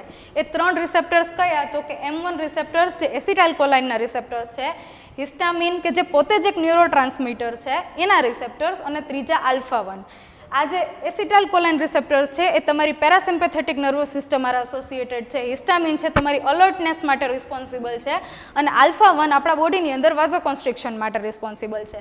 હવે જ્યારે આ 3ની અંદર પ્રોબ્લેમ આવશે તો આમાં પેશન્ટ એન્ટીકોલિનર્જિક સાઇડ ઇફેક્ટ શો કરશે. આની અંદર પેશન્ટની અલર્ટનેસની અંદર પ્રોબ્લેમ આવવાને લીધે એને સિડેશન જોવા મળશે અને વાઝોકોન્સ્ટ્રિક્શનની જગ્યાએ ડાયલેટેશન થવાને લીધે પેશન્ટનું બીપી ડ્રોપ થઈ જશે અને એને હાઇપોટેન્શન જે છે એ જોવા મળશે. Last one is sodium channel. આ જે સોડિયમ ચેનલ છે એ કાર્ડિયાક કન્ડક્શન માટે મતલબ હાર્ટની ઇલેક્ટ્રિકલ એક્ટિવિટી માટે રિસ્પોન્સિબલ છે. એને બી કરવામાં આવશે તો હાર્ટની ઇલેક્ટ્રિકલ એક્ટિવિટી સ્લો થઈ જશે અને પર્સનને કાર્ડિયાક ટોક્સિસિટીના સિમ્ટમ્સ જે છે એ જોવા મળશે. હવે આ જે કાર્ડિયાક ટોક્સિસિટી છે એ એક્ઝામ ફેવરિટ વન લાઇનર છે કે કઈ પર્ટિક્યુલર ડ્રગના સાઇડ ઇફેક્ટ તરીકે કાર્ડિયાક ટોક્સિસિટી જોવા મળે છે. તો ઇન ધેટ કેસ તમને ક્વિકલી એ વસ્તુ રિમેમ્બરાઇઝ થવી જોઈએ કે ટ્રાયસાયક્લિક એન્ટીડિપ્રેશન્ટ્સ છે કે જે વધારાના રિસેપ્ટર્સ બ્લોક કરતી હતી એટલા માટે એ પર્ટિક્યુલર ડ્રગની અંદર કાર્ડિયાક ટોક્સિસિટી જે છે એ જોવા મળે છે. આ હતી ટ્રાયસાયક્લિક એન્ટીડિપ્રેશન્ટ્સ. હવે નેક્સ્ટ આપણે જોવાની છે મોનોઅમાઇન ઓક્સિડેઝ ઇનિબિટર્સ. Monoamine oxidase inhibitors as a class of antidepressant drugs that work by inhibiting the activity of enzyme monoamine oxidase. Now, monoamine oxidase is responsible for breaking down neurotransmitters such as serotonin, norepinephrine and dopamine. જ્યારે Synaptic ક્લેફ્ટની અંદર અથવા તો બ્રેઇનની અંદર, બોડીની અંદર કોઈ બી neurotransmitter release થાય તો એને બ્રેકડાઉન કરવા માટેની જોબ એક પર્ટિક્યુલર એન્ઝાઇમને આપેલી હોય. તો ન્યુરોટ્રાન્સમીટર જેવા કે સિરોટોનિન, 5-HT, નોરેપિનેફ્રિન અને ડોપામિન, આ 3 ન્યુરોટ્રાન્સમીટરના બ્રેકડાઉન માટે એક જ એન્ઝાઇમ રિસ્પોન્સિબલ છે, ધેટ ઇઝ મોનોઅમાઇન ઓક્સિડેઝ. બ્રેકડાઉન કરવું મતલબ કે એનું અમાઉન્ટ ઓછું કરવું અથવા તો એનો જે અમાઉન્ટ જે છે એને બ્રેક કરીને ડિક્રીઝ કરવું. હવે આપણે જો આ મોનોઅમાઇન ઓક્સિડેઝ નામના એન્ઝાઇમને જ ઇનહિબિટ કરી દઈએ તો એ સિરોટોનિન, નોરેપિનેફ્રિન અને ડોપામિનના લેવલને ઓછું કરી જ નહીં શકે. અને જો એ ઓછું નહીં કરે મતલબ કે લેવલ મેન્ટેન રહેશે અને પેશન્ટના જે ડિપ્રેસિવ સિમ્ટમ્સ છે એની અંદર ઇમ્પ્રુવમેન્ટ થતું જોવા મળશે. તો બેઝિકલી આજે MAOIS મોનોઅમાઇન ઓક્સિડેઝ ઇનિબિટર્સ છે એ શું કરશે તો કે આ મોનોઅમાઇન ઓક્સિડેઝ નામના એન્ઝાઇમને ઇનિબિટ કરી દેશે, જેથી એનું જે ફંક્શન છે આ ત્રણેય ન્યુરોટ્રાન્સમીટરને બ્રેક કરવાનું એ પ્રોપરલી થશે નહીં અને ત્રણ ન્યુરોટ્રાન્સમીટરનું લેવલ સિનેપ્ટિક લેફ્ટની અંદર જળવાઈ રહેશે અને ડિપ્રેશનના સિમ્ટમ્સ છે એની અંદર ઇમ્પ્રુવમેન્ટ થતું જોવા મળશે. મિકેનિઝમ ઓફ એક્શન જે મેં તમને જસ્ટ અભી જ સમજાવેલી છે શું છે તો કે આ મોનોઅમાઇન ઓક્સિડેઝ છે ને એ મોનોઅમાઇન A અને B આવા બે ફોર્મની અંદર આપણી બોડીમાં જોવા મળે. જે મોનોઅમાઇન A છે એ બેઝિકલી સિરોટોનિન, નોરેપિનેફ્રિન અને ડોપામિનને બ્રેકડાઉન કરશે અને મોનોઅમાઇન B છે એ ઓનલી ડોપામિન અને ફિનાઇલ ઇથેલેમાઇનને જે છે એ બ્રેકડાઉન કરશે. હવે આ ત્રણ વસ્તુની આપને ખબર છે. બેઝિકલી આ જે ફિનાઇલ ઇથાઇલમાઇન જે છે એ બી એક એવું કેમિકલ છે કે જે તમારા બોડીની અંદર તમારા મૂડ અથવા તો તમારા ઇમોશનલ બેલેન્સ માટે વર્ક કરે છે. તો ડિપ્રેશનની અંદર શું થાય તો કે આ ઇમોશનલ બેલેન્સ જ માણસનું ખોરવાઈ જાય. તો સ્પેસિફિકલી આ મોનોઅમાઇન A અને B એવું એન્ઝાઇમ છે કે જે આ બધા ન્યુરોટ્રાન્સમીટર્સને બ્રેકડાઉન કરે છે. હવે જો આપણે એને જ બ્રેકડાઉન કરી દઈએ તો આ બધાનું લેવલ જે છે જળવાઈ રહે અને પેશન્ટના સિમ્ટમ્સની અંદર જે છે ઇમ્પ્રુવમેન્ટ થતું જોવા મળે. શું કરશે તો કે રિવર્સિબલી કે ઇરિવર્સિબલી આ બે જે એન્ઝાઇમ છે એ બ્રેકડાઉન ઓફ મોનોમાઇન્સ મતલબ કે પહેલાં ત્રણેય ન્યુરોટ્રાન્સમીટર્સનું બ્રેકડાઉન થતું રોકાશે અને જેના લીધે પેશન્ટના મૂડ, એનર્જી અને ઓવરઓલ મેન્ટલ ફંક્શન્સની અંદર ઇમ્પ્રુવમેન્ટ થતું જોવા મળશે.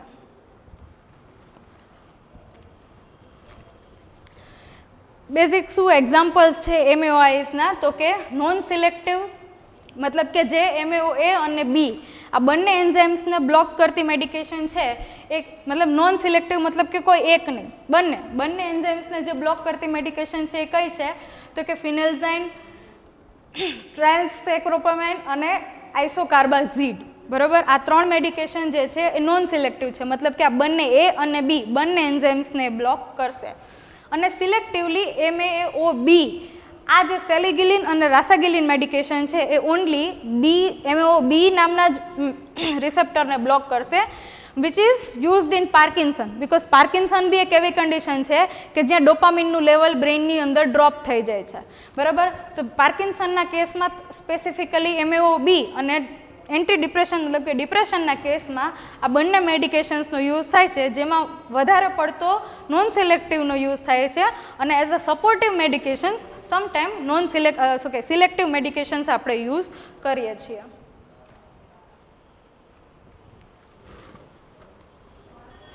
હવે severe and dangerous side effects. આ પર્ટિક્યુલર મેડિકેશનના સિવિયર અને ડેન્જરસ સાઇડ ઇફેક્ટ શું જોવા મળે તો કે પહેલું છે હાઇપરટેન્સિવ ક્રાઇસિસ. હાઇપરટેન્સિવ ક્રાઇસિસ ક્યારે જોવા મળે તો કે વેન ફૂડ કન્ટેનિંગ ટાયરામાઇન જેવા કે ચીઝ, કર્ડ, મીટ પ્રોડક્ટ્સ જે છે એ પેશન્ટ કન્ઝ્યુમ કરે એવા ટાઈમે હાઇપરટેન્સિવ ક્રાઇસિસ જે છે એ જોવા મળે. તો પહેલી વસ્તુ આ ટાયરામાઇન શું છે તો કે ટાયરામાઇન એક એવું કેમિકલ છે અથવા તો એક એવી વસ્તુ જે છે કે જે એવા ફૂડ પ્રોડક્ટ્સની અંદર જોવા મળે જેમ કે ચીઝ, મીટ, લાઇક ધીસ. બરાબર, હવે આ ટાયરામાઇન પોતે શું કરશે તો કે જ્યારે ટાયરામાઇનનું અમાઉન્ટ આપણા બોડીની અંદર વધારે હશે તો એ આપણી બોડીને એ રીતના ટ્રિગર કરશે કે બોડી જે છે એ નોરેપિનેફ્રિન વધારે રિલીઝ કરે. શું થશે તો કે આ ટાયરામાઇન આપણા બોડીમાં નોરેપિનેફ્રિન જે છે એનું લેવલ શું કરશે વધારશે. બરાબર, હવે સાઇડ ઇફેક્ટ તરીકે આપણે એનું શું કામ જોઈએ છીએ બિકોઝ કે નોરેપિનેફ્રિનનું લેવલ વધારે છે તો શું કામ સાઇડ ઇફેક્ટ આપણે મેડિકેશન શું કરવા આપીએ છીએ નોરેપિનેફ્રિનનું લેવલ વધારવા માટે. બરાબર છે, આ ટાયરામાઇન શું કરશે નોરેપિનેફ્રિનનું લેવલ વધારશે. જો બંને તરફથી નોરેપિનેફ્રિનનું લેવલ વધારવામાં આવે તો જે અમાઉન્ટ એકચ્યુઅલમાં ઇન્ક્રીઝ થવું જોઈએ એના કરતાં બહુ વધારે અમાઉન્ટ ઓફ નોરેપિનેફ્રિન જે છે એ સિનેપ્ટિક લેફ્ટની અંદર જોવા મળે અને મેં હમણાં પ્રિવિયસલી શું કીધું કે નોરેપિનેફ્રિન છે ને બીપી રેઝિંગ ન્યુરોટ્રાન્સમીટર છે કે જે તમારું બીપી રેઝ કરવા માટે રિસ્પોન્સિબલ છે. તો આપણે તો એને ઇન્ક્રીઝ કરીએ જ છીએ, પેરેલલી આવા ફૂડ બી એને ઇન્ક્રીઝ કરશે, તો ઓવર નોરેપિનેફ્રિનના લીધે બોડીની અંદર હાઇપરટેન્સિવ ક્રાઇસિસ આવી જશે.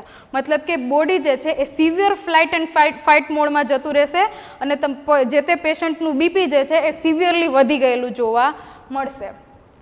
એના કેવા સિમ્ટમ જોવા મળશે તો કે એને severe headache, chest pain, palpitation, high blood pressure અને ઇવન રિસ્ક ઓફ સ્ટ્રોક બી જે છે એ પર્સનને જે જોવા મળશે. ક્યારે?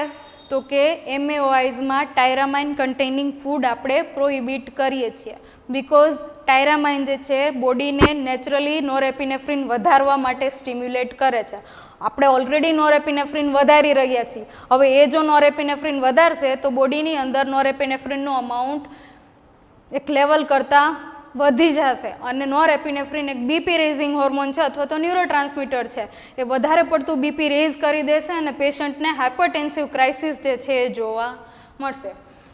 બીજા સાઇડ ઇફેક્ટ બીજા આપણે શું વસ્તુનું ધ્યાન રાખી શકીએ અથવા તો શું જોવા મળે તો કે આ એમએઓઆઈસને બીજી કોઈ એસએસઆરઆઈ અથવા તો એસએનઆરઆઈ જ્યારે કમ્બાઈન કરવામાં આવે ત્યારે સિરોટોનિન સિન્ડ્રોમ જોવા મળે, બિકોઝ કે એ ડ્રગ બી સિરોટોનિનનું લેવલ વધારશે, આ બી ઇનડાયરેક્ટલી સિરોટોનિનનું લેવલ જે છે એ વધારશે.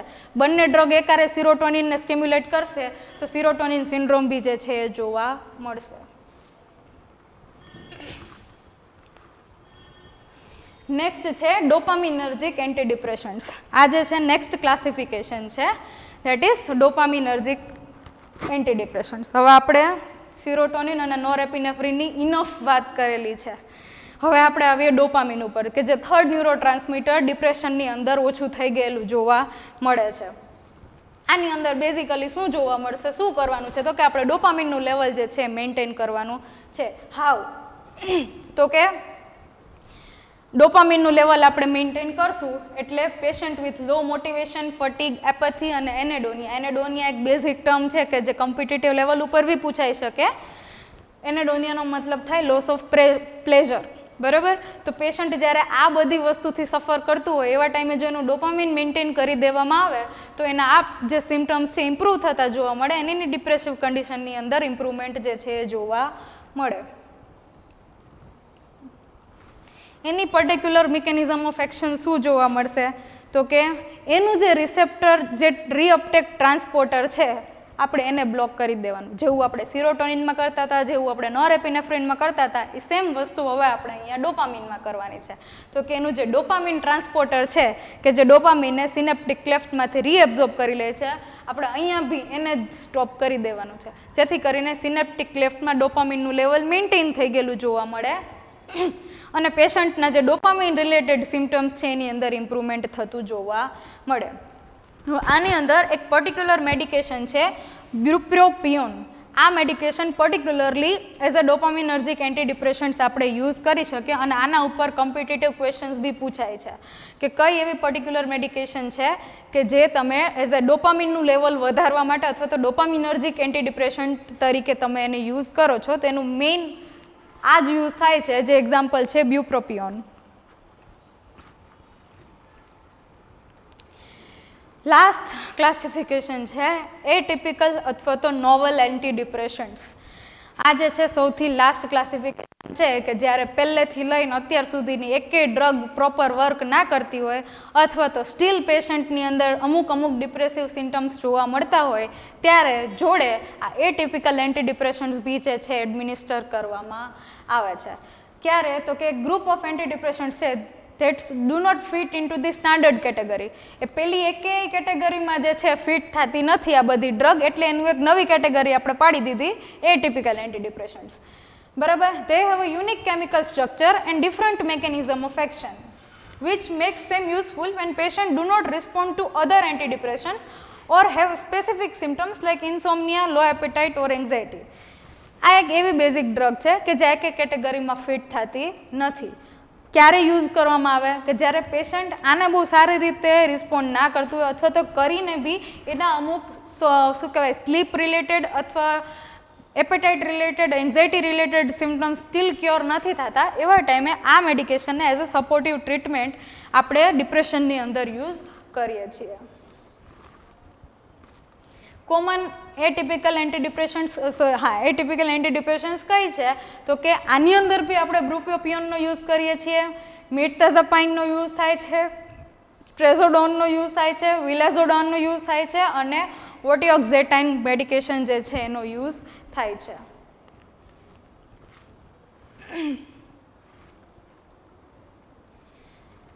આની મેકેનિઝમ ઓફ એક્શન શું છે તો કે atypical antidepressants act by modulating serotonin, norepinephrine, dopamine pathway through unique receptors action such as reuptake inhibition, receptor antagonism. Reuptake ઇનિબિશનની તો આપણે ઓલરેડી બહુ બધી વાત કરેલી છે એટલે તમારા સમજમાં આવી ગયું છે કે રીઅપટેક ઇનિબિટ કરે છે આ ત્રણેયનું, એટલા માટે એના લેવલ મેન્ટેન થઈ અને પેશન્ટના સિમ્ટમ્સની અંદર ઇમ્પ્રુવમેન્ટ જોવા મળે છે. રિસેપ્ટર એન્ટાગોનિઝમ મતલબ શું તો કે એવી ડ્રગ કે જે કોઈ પણ એવા રિસેપ્ટર કે જે પર્ટિક્યુલર ન્યુરોટ્રાન્સમીટરને બાઇન્ડ થતા હોય એ રિસેપ્ટર્સને જ બ્લોક કરી દે. એ રિસેપ્ટર્સ બ્લોક થઈ જશે તો જે ન્યુરોટ્રાન્સમીટર છે એ જ્યારે ફંક્શન કરવા માટે એને એની જોડે બાઇન્ડ થવું પડે, એ બાઇન્ડિંગ થશે નહીં અને બાઇન્ડિંગ નહીં થાય એટલે એનું સિનેપ્ટિક ક્લેફ્ટની અંદર જ એનું અમાઉન્ટ જે છે વધી જશે અને પેશન્ટના સિમ્ટમ જે છે એની અંદર ઇમ્પ્રુવમેન્ટ થતું જોવા મળે છે. આપણે આમ અથવા તો આમ એક જ કામ કરવાનું છે, સિરોટોનિન, નોરેપિનેફ્રિન અને ડોપામિનનું લેવલ સિનેપ્ટિક ક્લેફ્ટની અંદર મેન્ટેન કરવાનું છે.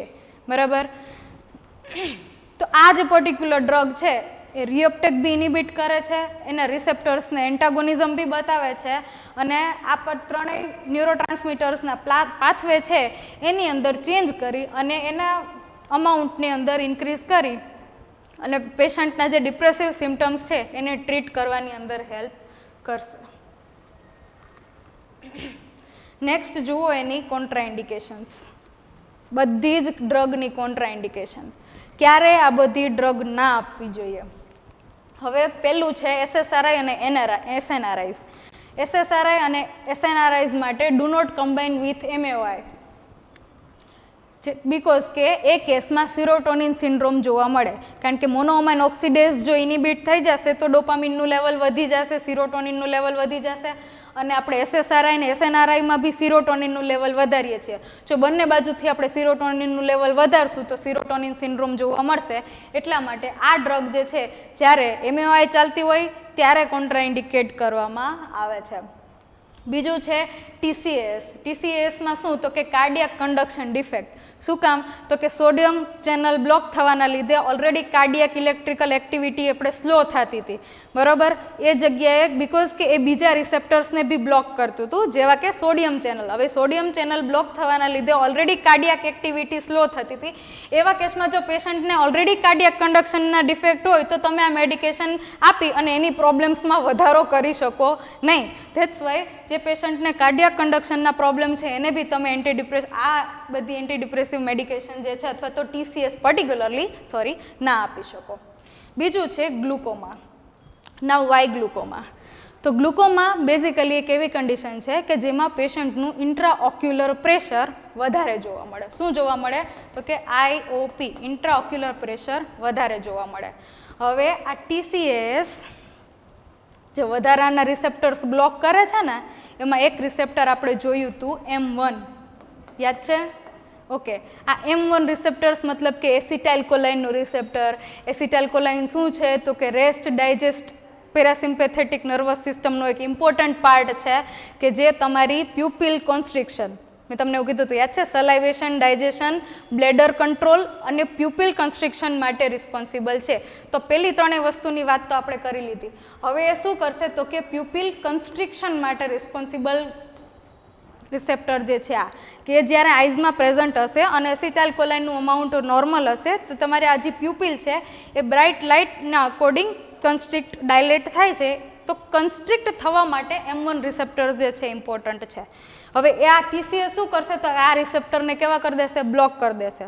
બરાબર, હવે બ્લોક થશે એટલે એનું કામ શું હતું? આને કોન્સ્ટ્રિક્ટ કરવાનું. કોન્સ્ટ્રિક્ટ નહીં થાય તો શું થશે? ડાયલેટ થશે. અને પ્યુપિલ જે છે વધારે પડતું ડાયલેટ થાય તો એની પાછળનું જે મેકેનિઝમ છે કે જો એ કોન્સ્ટ્રિક્ટ થાય તો જ એક્વિયસ હ્યુમર જે છે પ્રોપરલી ડ્રેઇન થઈ અને આઈઝનું પ્રેશર ઓછું થાય. પણ આ પ્રોપરલી કોન્સ્ટ્રિક્ટ નહીં થાય, ડાયલેટ ને ડાયલેટ રહેશે એટલે જે એક્વિયસ હ્યુમર છે એ પ્રોપરલી ડ્રેન થઈ શકશે નહીં, ડ્રેન થઈ શકશે નહીં. અને જો એક્વિયસ હ્યુમર પ્રોપરલી ડ્રેન નહીં થાય તો એ જે લિક્વિડ છે એ તમારી આઈઝનું પ્રેશર વધારશે, મતલબ કે તમારું ઇન્ટ્રાઓક્યુલર પ્રેશર જે છે એ વધારે જોવા મળશે. શું કામ? તો કે આ જે M1 રિસેપ્ટર હતા એ પ્યુપિલ કોન્સ્ટ્રિક્ટ કરવા માટે રિસ્પોન્સિબલ હતા, પણ આ જે TCAS ડ્રગ છે એ M1 રિસેપ્ટરને બ્લોક કરી નાખે છે, જેના લીધે કોન્સ્ટ્રિક્શન નહીં થાય. હવે કોન્સ્ટ્રિક્શન નહીં થાય તો શું થશે? ડાયલેટેશન. ડાયલેટેશન થશે તો એક્વિયસ હ્યુમર પ્રોપરલી ડ્રેઇન થશે નહીં અને આઈઝનું પ્રેશર જળવાઈ રહેશે નહીં, અને શું થશે? ઇન્ટ્રાઓક્યુલર પ્રેશર વધશે. હવે ગ્લુકોમા કેવી કન્ડિશન છે? ઓલરેડી ઇન્ટ્રાઓક્યુલર પ્રેશર વધેલું જ છે. એવા કેસમાં આ મેડિકેશન આપી અને તમે વાયા ઇન્ટ્રાઓક્યુલર પ્રેશર વધારીને પેશન્ટની પ્રોબ્લેમને વધારો આપી શકો નહીં. એટલા માટે TCAS છે જે પેશન્ટને ગ્લુકોમા હોય એને આપવાનું નહીં. એટલા માટે ગ્લુકોમાની કન્ડિશનમાં આ મેડિકેશન કોન્ટ્રાઇન્ડિકેટેડ છે. યુરિનરી રિટેન્શન ઓબ્વિયસલી બિકોઝ કે આ જે M1 રિસેપ્ટર્સ છે અગેન યુરિનરી બ્લેડર કંટ્રોલ માટે રિસ્પોન્સિબલ છે. જો એને બ્લોક કરી દેશું યુરિનરી રિટેન્શન જોવા મળશે. ઓલરેડી યુરિનરી રિટેન્શન છે, ફરીથી યુરિનરી રિટેન્શન કરશો એની પ્રોબ્લેમ્સની અંદર વધારો થશે. તો આ કેસમાં બી આપણે આ મેડિકેશન જે છે આપી શકીએ નહીં. હવે પર્ટિક્યુલરલી MAOIs ક્યારે નહીં આપવાની? તો ઓબ્વિયસલી મેં તમને કીધું ટાયરામાઇન કન્ટેનિંગ ફૂડ્સ, કારણ કે ટાયરામાઇન નોરેપિનેફ્રિન વધારવા માટે રિસ્પોન્સિબલ છે. નોરેપિનેફ્રિન વધશે, BP વધશે, હાઇપરટેન્સિવ ક્રાઇસિસ થઈ જશે, એટલા માટે અહીંયા આપવાની નહીં. અનકન્ટ્રોલ્ડ હાઇપરટેન્શન, ઓલરેડી જો પેશન્ટને હાઇપરટેન્શન છે તો એને MAOI આપીને એનું હાઇપરટેન્શન વધારવાનો કોઈ મતલબ નથી, તો એ ટાઈમે બી આપણે MAOI આપવાની નથી. બ્રુપ્યોપિયોન સ્પેસિફિકલી ક્યારે નથી આપવાની? તો કે આ જે મેડિકેશન છે એ સીઝર ડિસઓર્ડરની અંદર અને ઇટિંગ ડિસઓર્ડરની અંદર જે છે આપવાની નથી. હવે શું કામ? તો આ જે બ્રુપ્યોપિયોન મેડિકેશન છે એ તમારા ઇલેક્ટ્રોલાઇટ ઇમ્બેલેન્સ કોઝ કરવા પાછળ રિસ્પોન્સિબલ છે. બ્રુપ્યોપિયોન જ્યારે પેશન્ટને એડમિનિસ્ટર કરવામાં આવે તો એ કોઈના કોઈ રીઝનના લીધે પેશન્ટના ઇલેક્ટ્રોલાઇટ ઇમ્બેલેન્સ કરવાની અંદર રિસ્પોન્સિબલ છે. હવે જો ઇલેક્ટ્રોલાઇટ ઇમ્બેલેન્સ થશે મતલબ કે સોડિયમ પોટેશિયમ એના નોર્મલ અમાઉન્ટ કરતાં ઓછા થઈ જશે. સોડિયમ પોટેશિયમ ઓછા થઈ જશે તો ઇલેક્ટ્રિકલ એક્ટિવિટી કરવા માટે ઇલેક્ટ્રિકલ એક્ટિવિટી ક્યારે એક્ઝિક્યુટ થાય? તો કે કેલ્શિયમ ચેનલ ઓપન થશે, મોલિક્યુલ્સ બહાર જશે, બહારના મોલિક્યુલ્સ અંદર આવશે. આ જે આખી પ્રોસેસ છે પ્રોટોન પંપ ઇનિબિટર્સ કરીને આપણે જે આખી સોડિયમ ચેનલ ભણીએ બરાબર, એની અંદર ઇલેક્ટ્રોલાઇટ્સનો બહુ મેજર રોલ છે બરાબર. તો હવે જ્યારે ઇલેક્ટ્રોલાઇટ્સ ડાઉન થઈ જશે મતલબ કે ઇલેક્ટ્રિકલ એક્ટિવિટી બ્રેઇનની પ્રોપર થશે નહીં, અને જો બ્રેઇનની ઇલેક્ટ્રિકલ એક્ટિવિટીની અંદર પ્રોબ્લેમ આવે તો શું જોવા મળે? સીઝર્સ બરાબર. તો દેટ્સ વાય આપણે બ્રુપ્યોપિયોન જે છે એ સીઝર જેવી કન્ડિશનની અંદર ઓલરેડી મતલબ ના આપી શકે, બિકોઝ કે ઓલરેડી સીઝર કોઝ કરવા પાછળ રિસ્પોન્સિબલ છે. Now eating disorder, same reason. Eating disorder છે જેવું કે બુલિમિયા નર્વોઝા અને એનોરેક્સિયા નર્વોઝા, એની અંદર શું થાય તો કે પેશન્ટ કાં તો બહુ વધારે એક્સેસિવ ઇટિંગ કરે અથવા તો ઇટિંગ કરીને વોમિટ કરે. આ બંને કેસની અંદર જો વોમિટ કરશે તો શું થશે? બોડીની અંદરથી ફ્લુઇડ્સ અને ઇલેક્ટ્રોલાઇટનું ઇમ્બેલેન્સ જોવા મળશે. ઇલેક્ટ્રોલાઇટ ઇમ્બેલેન્સ થશે, ઇલેક્ટ્રિકલ એક્ટિવિટી એક્ઝિક્યુટ નહીં થાય પ્રોપર અને પેશન્ટને સીઝર્સ જોવા મળશે. તો આ કન્ડિશન બી ઇવેન્ચ્યુઅલી આના માટે જ રિસ્પોન્સિબલ છે. તો જ્યારે આ બંને કન્ડિશન ઓલરેડી પ્રેઝન્ટ હોય ત્યારે આપણે બ્રુપ્યોપિયોન જે છે આપવાની નહીં બરાબર. નેક્સ્ટ જુઓ ફાર્મેકોકાઇનેટિક્સ. તો અત્યાર સુધી આપણે 6 ક્લાસિફિકેશન એની કોન્ટ્રાઇન્ડિકેશન જે છે એ કમ્પ્લીટ કરેલી છે. ફાર્મેકોકાઇનેટિક્સ મતલબ કે એક વખત ડ્રગ બોડીની અંદર ઘૂસી ગઈ, હવે આપણું બોડી એને કઈ રીતે રિએક્ટ કરશે, આપણું બોડી એને કઈ રીતે એબ્ઝોર્બ કરશે, કઈ રીતે એને ડિસ્ટ્રીબ્યુટ કરશે, કઈ રીતે એને મેટાબોલાઇઝ કરશે અને કઈ રીતે એને એલિમિનેટ કરશે. આ 4 વસ્તુ ફાર્મેકોકાઇનેટિક્સની અંદર આપણે ઇન્ક્લુડ કરીએ. તો ઇન ધેટ ફર્સ્ટ વન છે એબ્ઝોર્પ્શન. હવે ઓલમોસ્ટ ઓલ એન્ટીડિપ્રેશન્ટ્સ આર વેલ એબ્ઝોર્બ ઓરલી. આપણે એનો ઓરલ મેડિકેશન તરીકે જ આપીએ છીએ. સો મોસ્ટલી એબ્ઝોર્પ્શન જે છે એનું ઓરલી જ થતું જોવા મળે. Now they are lipid soluble, so they easily cross cell membranes, because કે આ જે સેલ મેમ્બ્રેન્સ હોય એ મોસ્ટલી કેવી હોય? લિપિડની બનેલી હોય, લિપિડ લેયર્સ હોય. લિપિડ મતલબ કે ફેટ બરાબર. તો ફેટ સોલ્યુબલ મેડિકેશન્સ હોવાના લીધે એ એવી જગ્યાએ ડિસ્ટ્રીબ્યુટ વધારે થશે કે જ્યાં ફેટનું અમાઉન્ટ વધારે હોય બરાબર. લિપોફિલિક જેને આપણે કહીએ. બધી ડ્રગ કેવી છે? Lipid soluble. લિપિડ સોલ્યુબલ મતલબ કે ફેટની અંદર સારી રીતે ડિસ્ટ્રીબ્યુટ થઈ શકે છે. ફેટ જે જગ્યાએ હશે એ જગ્યાએ આ ડ્રગ સારી રીતે ડિસ્ટ્રીબ્યુટ થશે. હવે ફેટ આપણા બોડીની અંદર 3 જગ્યાએ સૌથી વધારે હોય. ક્યાં ક્યાં? તો કે બ્રેઇનની અંદર, લીવરની અંદર અને એવી જગ્યાએ કે જે નોર્મલી તમારી સ્કિનમાં જે ફેટ ડિપોઝિશન થયેલું જોવા મળે છે. બ્રેઇનની અંદર શું કામ? તો કે આપણી જે બ્લડ બ્રેઇન બેરિયર હોય એ પોતે જ એક લિપિડ લેયર છે. બરાબર. હવે પોતે એક લિપિડ લેયર છે તો ઓબ્વિયસલી આને વધારે અટ્રેક્ટ કરવાની છે અને આને વધારે એબ્ઝોર્બ કરવાની છે. તો દેટ્સ વાય આ 3 જગ્યાએ, ક્યાં? તો કે બ્રેઇનની અંદર, લીવરની અંદર અને ફેટી લેયર્સની અંદર આ ડ્રગનું ડિસ્ટ્રીબ્યુશન જે છે એ સૌથી વધારે થતું જોવા મળે છે.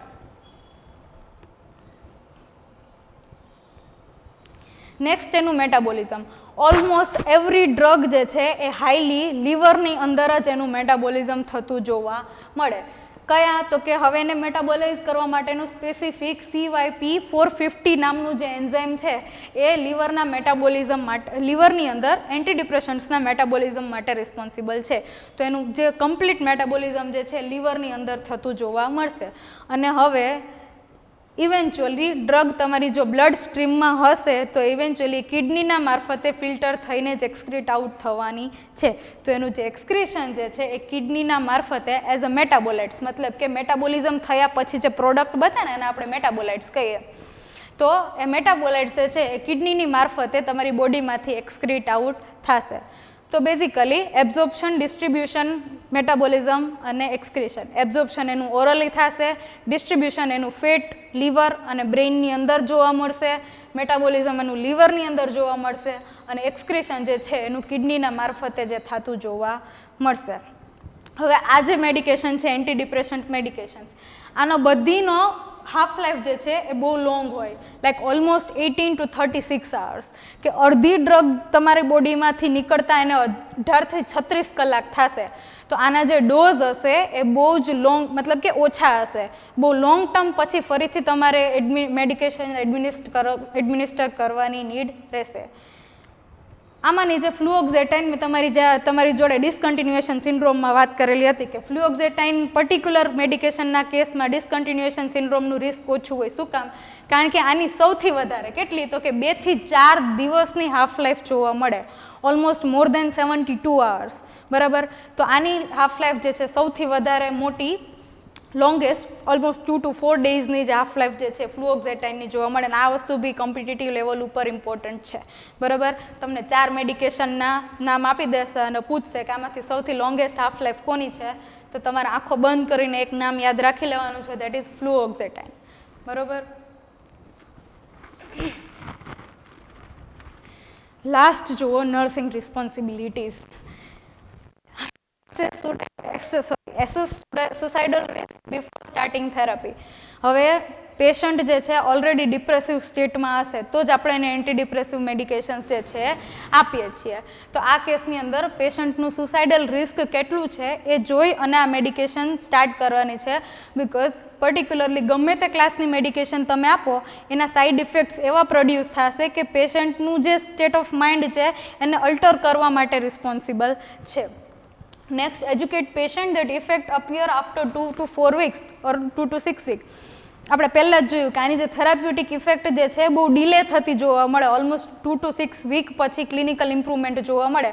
તો આપણે પેશન્ટને પહેલેથી જ સમજાવી દેવાનું કે ભાઈ મેડિકેશન સ્ટોપ કરતા નહીં, ઘરે જતા રહો. પછી ઘણા પેશન્ટ શું કરે, આનાથી તો કાંઈ થતું નથી, બંધ કરી દો. બટ એ વસ્તુ આપણે કરવાની નથી. બિકોઝ કે એની જે થેરાપ્યુટિક ઇફેક્ટ છે એ આવતા જ 1.5 મહિનો નીકળી જાય છે. બીજું, મોનિટર ફોર સિરોટોનિન સિન્ડ્રોમ. સિરોટોનિન ઓવરડોઝના લીધે સિરોટોનિન સિન્ડ્રોમ ના થાય એટલા માટે એઝ અ નર્સ આપણે એ વસ્તુને મોનિટર કરવાની છે. આલ્કોહોલ અવોઇડ કરવાનું છે. Educate about food restriction because of MAOI. Tyramine containing food જે છે આપણે એને રેસ્ટ્રિક્ટ કરીને આખી લિસ્ટ બનાવી દેવાની કે આવું તમારે જમવાનું ખાવાનું નથી. જ્યાં સુધી પેશન્ટ હોસ્પિટલાઇઝડ છે ત્યાં સુધી આપણે એનો ડાયટ ચાર્ટ જે છે બનાવવાનો છે અને ફોલો કરવાનો છે કે એની અંદર એવા ફૂડ્સ ઇન્ક્લુડ ના થાય. એના વેઇટ અને બીપી માટે આપણે એને કોન્સ્ટન્ટલી મોનિટર કરવાનું છે. Do not stop abruptly. જો આપણે એને સડનલી સ્ટોપ કરી દે તો ડિસકન્ટિન્યુએશન સિન્ડ્રોમ જે છે જોવા મળે. એટલા માટે આપણે ક્યારેય પેશન્ટને બી એજ્યુકેટ કરવાનું છે કે સડનલી મેડિકેશન બંધ કરવાની નથી.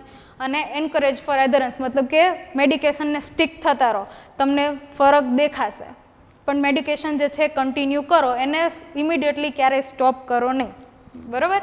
તો બેઝિક આટલી નર્સિંગ રિસ્પોન્સિબિલિટીઝ જે છે આપણે as a nurse antidepressive medications administer કરતાં પહેલાં અથવા તો કરતા સમયે ફોલો કરવાની રહેશે. Now let's come to an interesting part, MCQs. બરાબર. આટલું મોટું એન્ટીડિપ્રેશન્સ આપણે ભણેલું છે, તો એમાંથી કેવા MCQ પૂછાય છે એ આપણે 15-20 MCQ લઈ અને ઓલમોસ્ટ આખો ટોપિક આપણે કવર કરી લઈએ. So the first one is which neurotransmitters are primarily increased by antidepressants. કયા 3 ન્યુરોટ્રાન્સમીટર તમે પ્રાઇમરી એન્ટીડિપ્રેસિવ મેડિકેશન્સની અંદર ઇન્ક્રીઝ કરો છો? કયા છે? સિરોટોનિન, નોરેપિનેફ્રિન અને ડોપામિન. આઈ થિંક હું એટલી બધી વખત બોલી ચૂકી છું ને તે 3 ન્યુરોટ્રાન્સમીટર તમારા મગજમાં ફિટ થઈ ગયા હશે. તો કંઈ પણ જોયા વગર જ્યાં સિરોટોનિન, નોરેપિનેફ્રિન અને ડોપામિન દેખાય એ વાળો ઓપ્શન આંખો બંધ કરીને ટીક કરી દેવાનો છે. નેક્સ્ટ ક્વેશ્ચન જુઓ. Which antidepressant class is considered first line for depression? As a drug of choice, આપણે કઈ એન્ટીડિપ્રેસિવ મેડિકેશન્સનો યુઝ કરીએ છીએ? તો એનું જે ફર્સ્ટ ક્લાસિફિકેશન છે દેટ ઇઝ SSRIs. એને આપણે ફર્સ્ટ અથવા તો ડ્રગ ઓફ ચોઇસ તરીકે ફર્સ્ટ લાઇન ટ્રીટમેન્ટ તરીકે ડિપ્રેશનની અંદર યુઝ કરીએ છીએ. નેક્સ્ટ જુઓ. SSRIs improve mood by blocking which transporter. એને કયું ટ્રાન્સપોર્ટર જે છે એને આપણે બ્લોક કરીએ છીએ તો આનું લેવલ મેન્ટેન થાય છે. તો SERT, સિરોટોનિન રીઅપટેક ટ્રાન્સપોર્ટર. બરાબર. નેક્સ્ટ જુઓ. The delayed therapeutic effect of antidepressants is usually. એની ડિલેડ જોવા મળે છે, પણ કેટલી? વિધિન 24 hours એની ઇફેક્ટ આપણે જોતા નથી. 12 weeks એટલો બધો બી લોંગ ટાઈમ આપણે લેતા નથી. ઇમિડિયેટ તો ઓબ્વિયસલી નથી જોવા મળતી, અધરવાઇઝ એ ડિલેડ કહેવાય જ નહીં. 2 to 6 week જેટલું ડિલેડ ક્લિનિકલ ઇમ્પ્રુવમેન્ટ જે છે એન્ટીડિપ્રેશન મેડિકેશન આપ્યા પછી આપણે જોવા મળે છે. નેક્સ્ટ છે 4S side effects belong to which class? 4S sexual dysfunction, sleep changes, stomach upset અને સિરોટોનિન સિન્ડ્રોમ. આ 4S સાઇડ ઇફેક્ટ જે છે SSRI મેડિકેશન્સની અંદર આપણે જોવા મળે છે. તો SSRI is the right option here. Which is the most dangerous feature of serotonin syndrome? Serotonin સિન્ડ્રોમની અંદર આમાંથી કયું ફીચર જે છે સૌથી ડેન્જરસ જોવા મળે? તો ખાલી હાઇપોટેન્શન જોવા મળે છે? નહીં. ખાલી કોન્સ્ટિપેશન? નહીં. ખાલી રેશિસ? નહીં. મલ્ટિપલ સિસ્ટમની અંદર સિરોટોનિન સિન્ડ્રોમ એકારે અફેક્ટ કરે છે. આપણે જોતા હતા મસલ્સની અંદર, ગટ્સની અંદર. બરાબર. તો ફીવર, રિજિડિટી અને ઓટોનોમિક ઇન્સ્ટેબિલિટી આ બધું જ્યારે એકારે જોવા મળે તો એ વસ્તુને જ કહેવાય સિરોટોનિન સિન્ડ્રોમ. બરાબર. તો option A is right answer. Next જુઓ. Antidote for serotonin syndrome. મેં તમને એક પર્ટિક્યુલર મેડિકેશન શીખવાડી હતી કે એન્ટીડોટ સિરોટોનિન સિન્ડ્રોમ માટે કઈ મેડિકેશન તમે એઝ એન્ટીડોટ યુઝ કરો છો? તો સિપ્રોહેપ્ટેડિન મેડિકેશન જે છે એ આપણે એઝ અ એન્ટીડોટ સિરોટોનિન સિન્ડ્રોમની અંદર જોઈએ છીએ. નેક્સ્ટ ક્વેશ્ચન જુઓ. Which class block both SERT અને NET? સિરોટોનિન અને નોરેપિનેફ્રિન બંનેના ટ્રાન્સપોર્ટર્સને કઈ મેડિકેશનનો ક્લાસ પેરેલલી બ્લોક કરે છે? તો SSRI ઓનલી સિરોટોનિનને બ્લોક કરે છે. MAOIs છે એ મોનોમેન ઓક્સિડેઝને બ્લોક કરે છે. એ ટિપિકલ તો એનું તો મેકેનિઝમ જ અલગ છે. આજે સિરોટોનિન અને નોરેપિનેફ્રિન આ મેડિકેશન જે છે બંને સિરોટોનિન અને નોરેપિનેફ્રિનને બ્લોક કરી અને પોતાની ઇફેક્ટ જે છે એ બતાવે છે. નેક્સ્ટ ક્વેશ્ચન જુઓ. A key norepinephrine related side effect of SNRI. સૌથી main important SNRI related side effect કયો જોવા મળે? Hypotension? No. Decreased heart rate? No. Weight gain? No. Hypertensive crisis મતલબ કે ઇન્ક્રીઝ બીપી આ જે છે આપણે as a key side effect નોરેપિનેફ્રિનના સાઇડ ઇફેક્ટમાં જોવા મળે છે. કારણ કે નોરેપિનેફ્રિન શું છે? BP raising neurotransmitter. બરાબર. તો એની અંદર એઝ અ સાઇડ ઇફેક્ટ જો વધી જાય તો પેશન્ટનું બીપી વધી જાય, હાઇપરટેન્સિવ ક્રાઇસિસ જોવા મળે તો ઇન્ક્રીઝ બીપી જે છે અહીંયા સૌથી કી સાઇડ ઇફેક્ટ નોરેપિનેફ્રિનના એડમિનિસ્ટ્રેશનમાં જોવા મળે.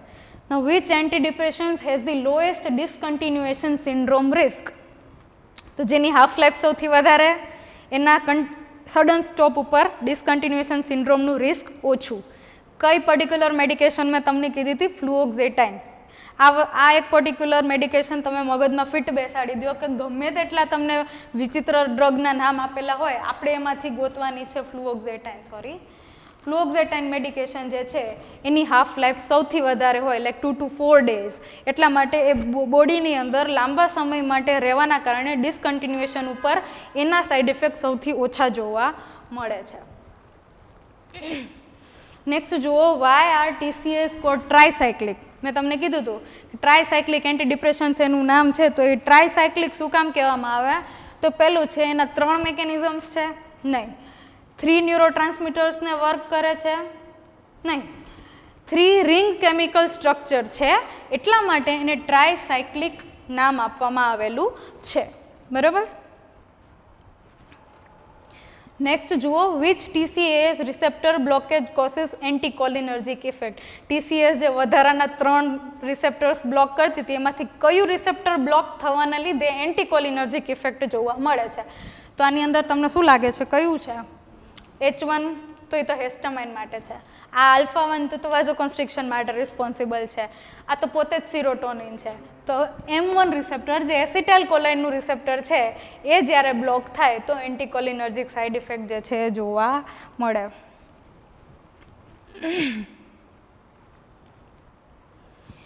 Orthostatic hypotension from TCAs is due to. હવે ઓર્થોસ્ટેટિક હાઇપોટેન્શન મતલબ શું? તો કે તમે જ્યારે નોર્મલ એક સ્ટેટની અંદર બેઠા છો, સૂતા છો, સડનલી તમે ઊભા થાવ અને તમારું બીપી ડ્રોપ થઈ જાય, એને કહેવાય ઓર્થોસ્ટેટિક હાઇપોટેન્શન. તો TCAsમાં કયા બ્લોકના કારણે ઓર્થોસ્ટેટિક હાઇપોટેન્શન જે છે જોવા મળે છે? શું લાગે છે, શું હશે આન્સર? H1 તો એ તો હિસ્ટામિન રિસેપ્ટર છે, તો તમારી અલર્ટનેસ માટે રિસ્પોન્સિબલ છે.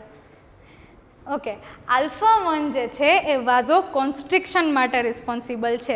હવે આલ્ફા 1 બ્લોક થઈ જાય મતલબ વાઝો કોન્સ્ટ્રિક્શનની જગ્યાએ ડાયલેટેશન જોવા મળે, અને જો બ્લડ વેસલ્સ ડાયલેટ થઈ જાય તો બીપી ડ્રોપ થઈ જાય, અને બીપી ડ્રોપ થઈ જાય એને આપણે કહીએ હાઇપોટેન્શન. બરાબર. તો જ્યારે છે ને કન્ફ્યુઝિંગ લાગે ને ત્યારે એક કડી બીજી કડી સાથે જોડી દેવાની, જેથી કરીને તમને યાદ આવી જાય. તો આ કેસમાં રાઇટ આન્સર છે આલ્ફા 1 બ્લોકેજ ઉપર ટ્રાયસાયક્લિકના પર્ટિક્યુલર આ બ્લોકના કારણે ઓર્થોસ્ટેટિક હાઇપોટેન્શન જે છે જોવા મળે છે. નેક્સ્ટ જુઓ, the most dangerous toxicity of TCAs. કઈ જોઈ હતી આપણે? Weight gain, blurred vision, sedation? No. Cardiac arrhythmia. Cardiac toxicity જે છે TCAsનો સૌથી મતલબ worst condition, worst side effect તરીકે આપણે જોવા, યસ બરાબર, કાર્ડિયાક એરિથમિયાસ જોવા મળે. એના લીધે કાર્ડિયાક ટોક્સિસિટી સોડિયમ ચેનલ્સના બ્લોક થઈ જવાના લીધે જોવા મળે છે. તો right answer is cardiac arrhythmias. Next question is monoamine oxidase A primarily metabolise. હવે મેં તમને કીધું હતું કે 2 ટાઈપના મોનોઅમાઇનના એન્ઝાઇમ્સ છે, A અને B. A જે છે એ સિરોટોનિન, નોરેપિનેફ્રિન, ડોપામિન ત્રણને બ્રેકડાઉન કરે છે, અને B જે છે એ ડોપામિન અને એની એક જોડે બીજું ન્યુરોટ્રાન્સમીટર છે એને બ્રેકડાઉન કરે છે. તો એની વાત આપણે કરીએ છીએ. સોરી,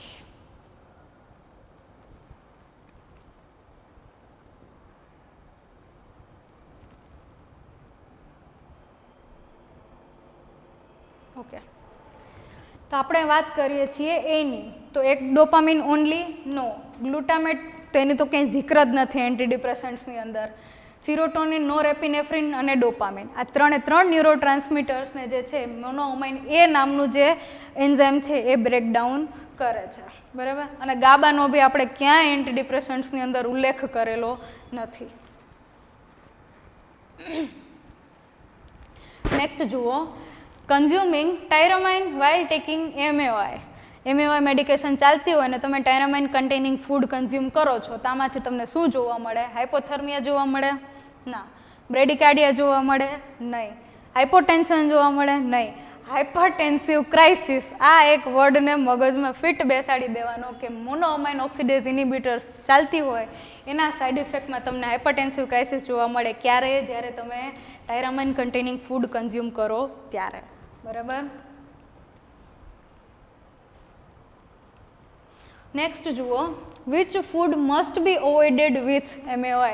તમને ફૂડની લિસ્ટ આપેલી છે. આમાંથી કયું ફૂડ જે છે આપણે એક્ઝામ્પલ જોયેલા હતા જે તમારે MAOI એડમિનિસ્ટર કરતી વખતે અવોઇડ કરવું જોઈએ. મિલ્ક, ફ્રૂટ્સ, ચીઝ કે રાઈસ?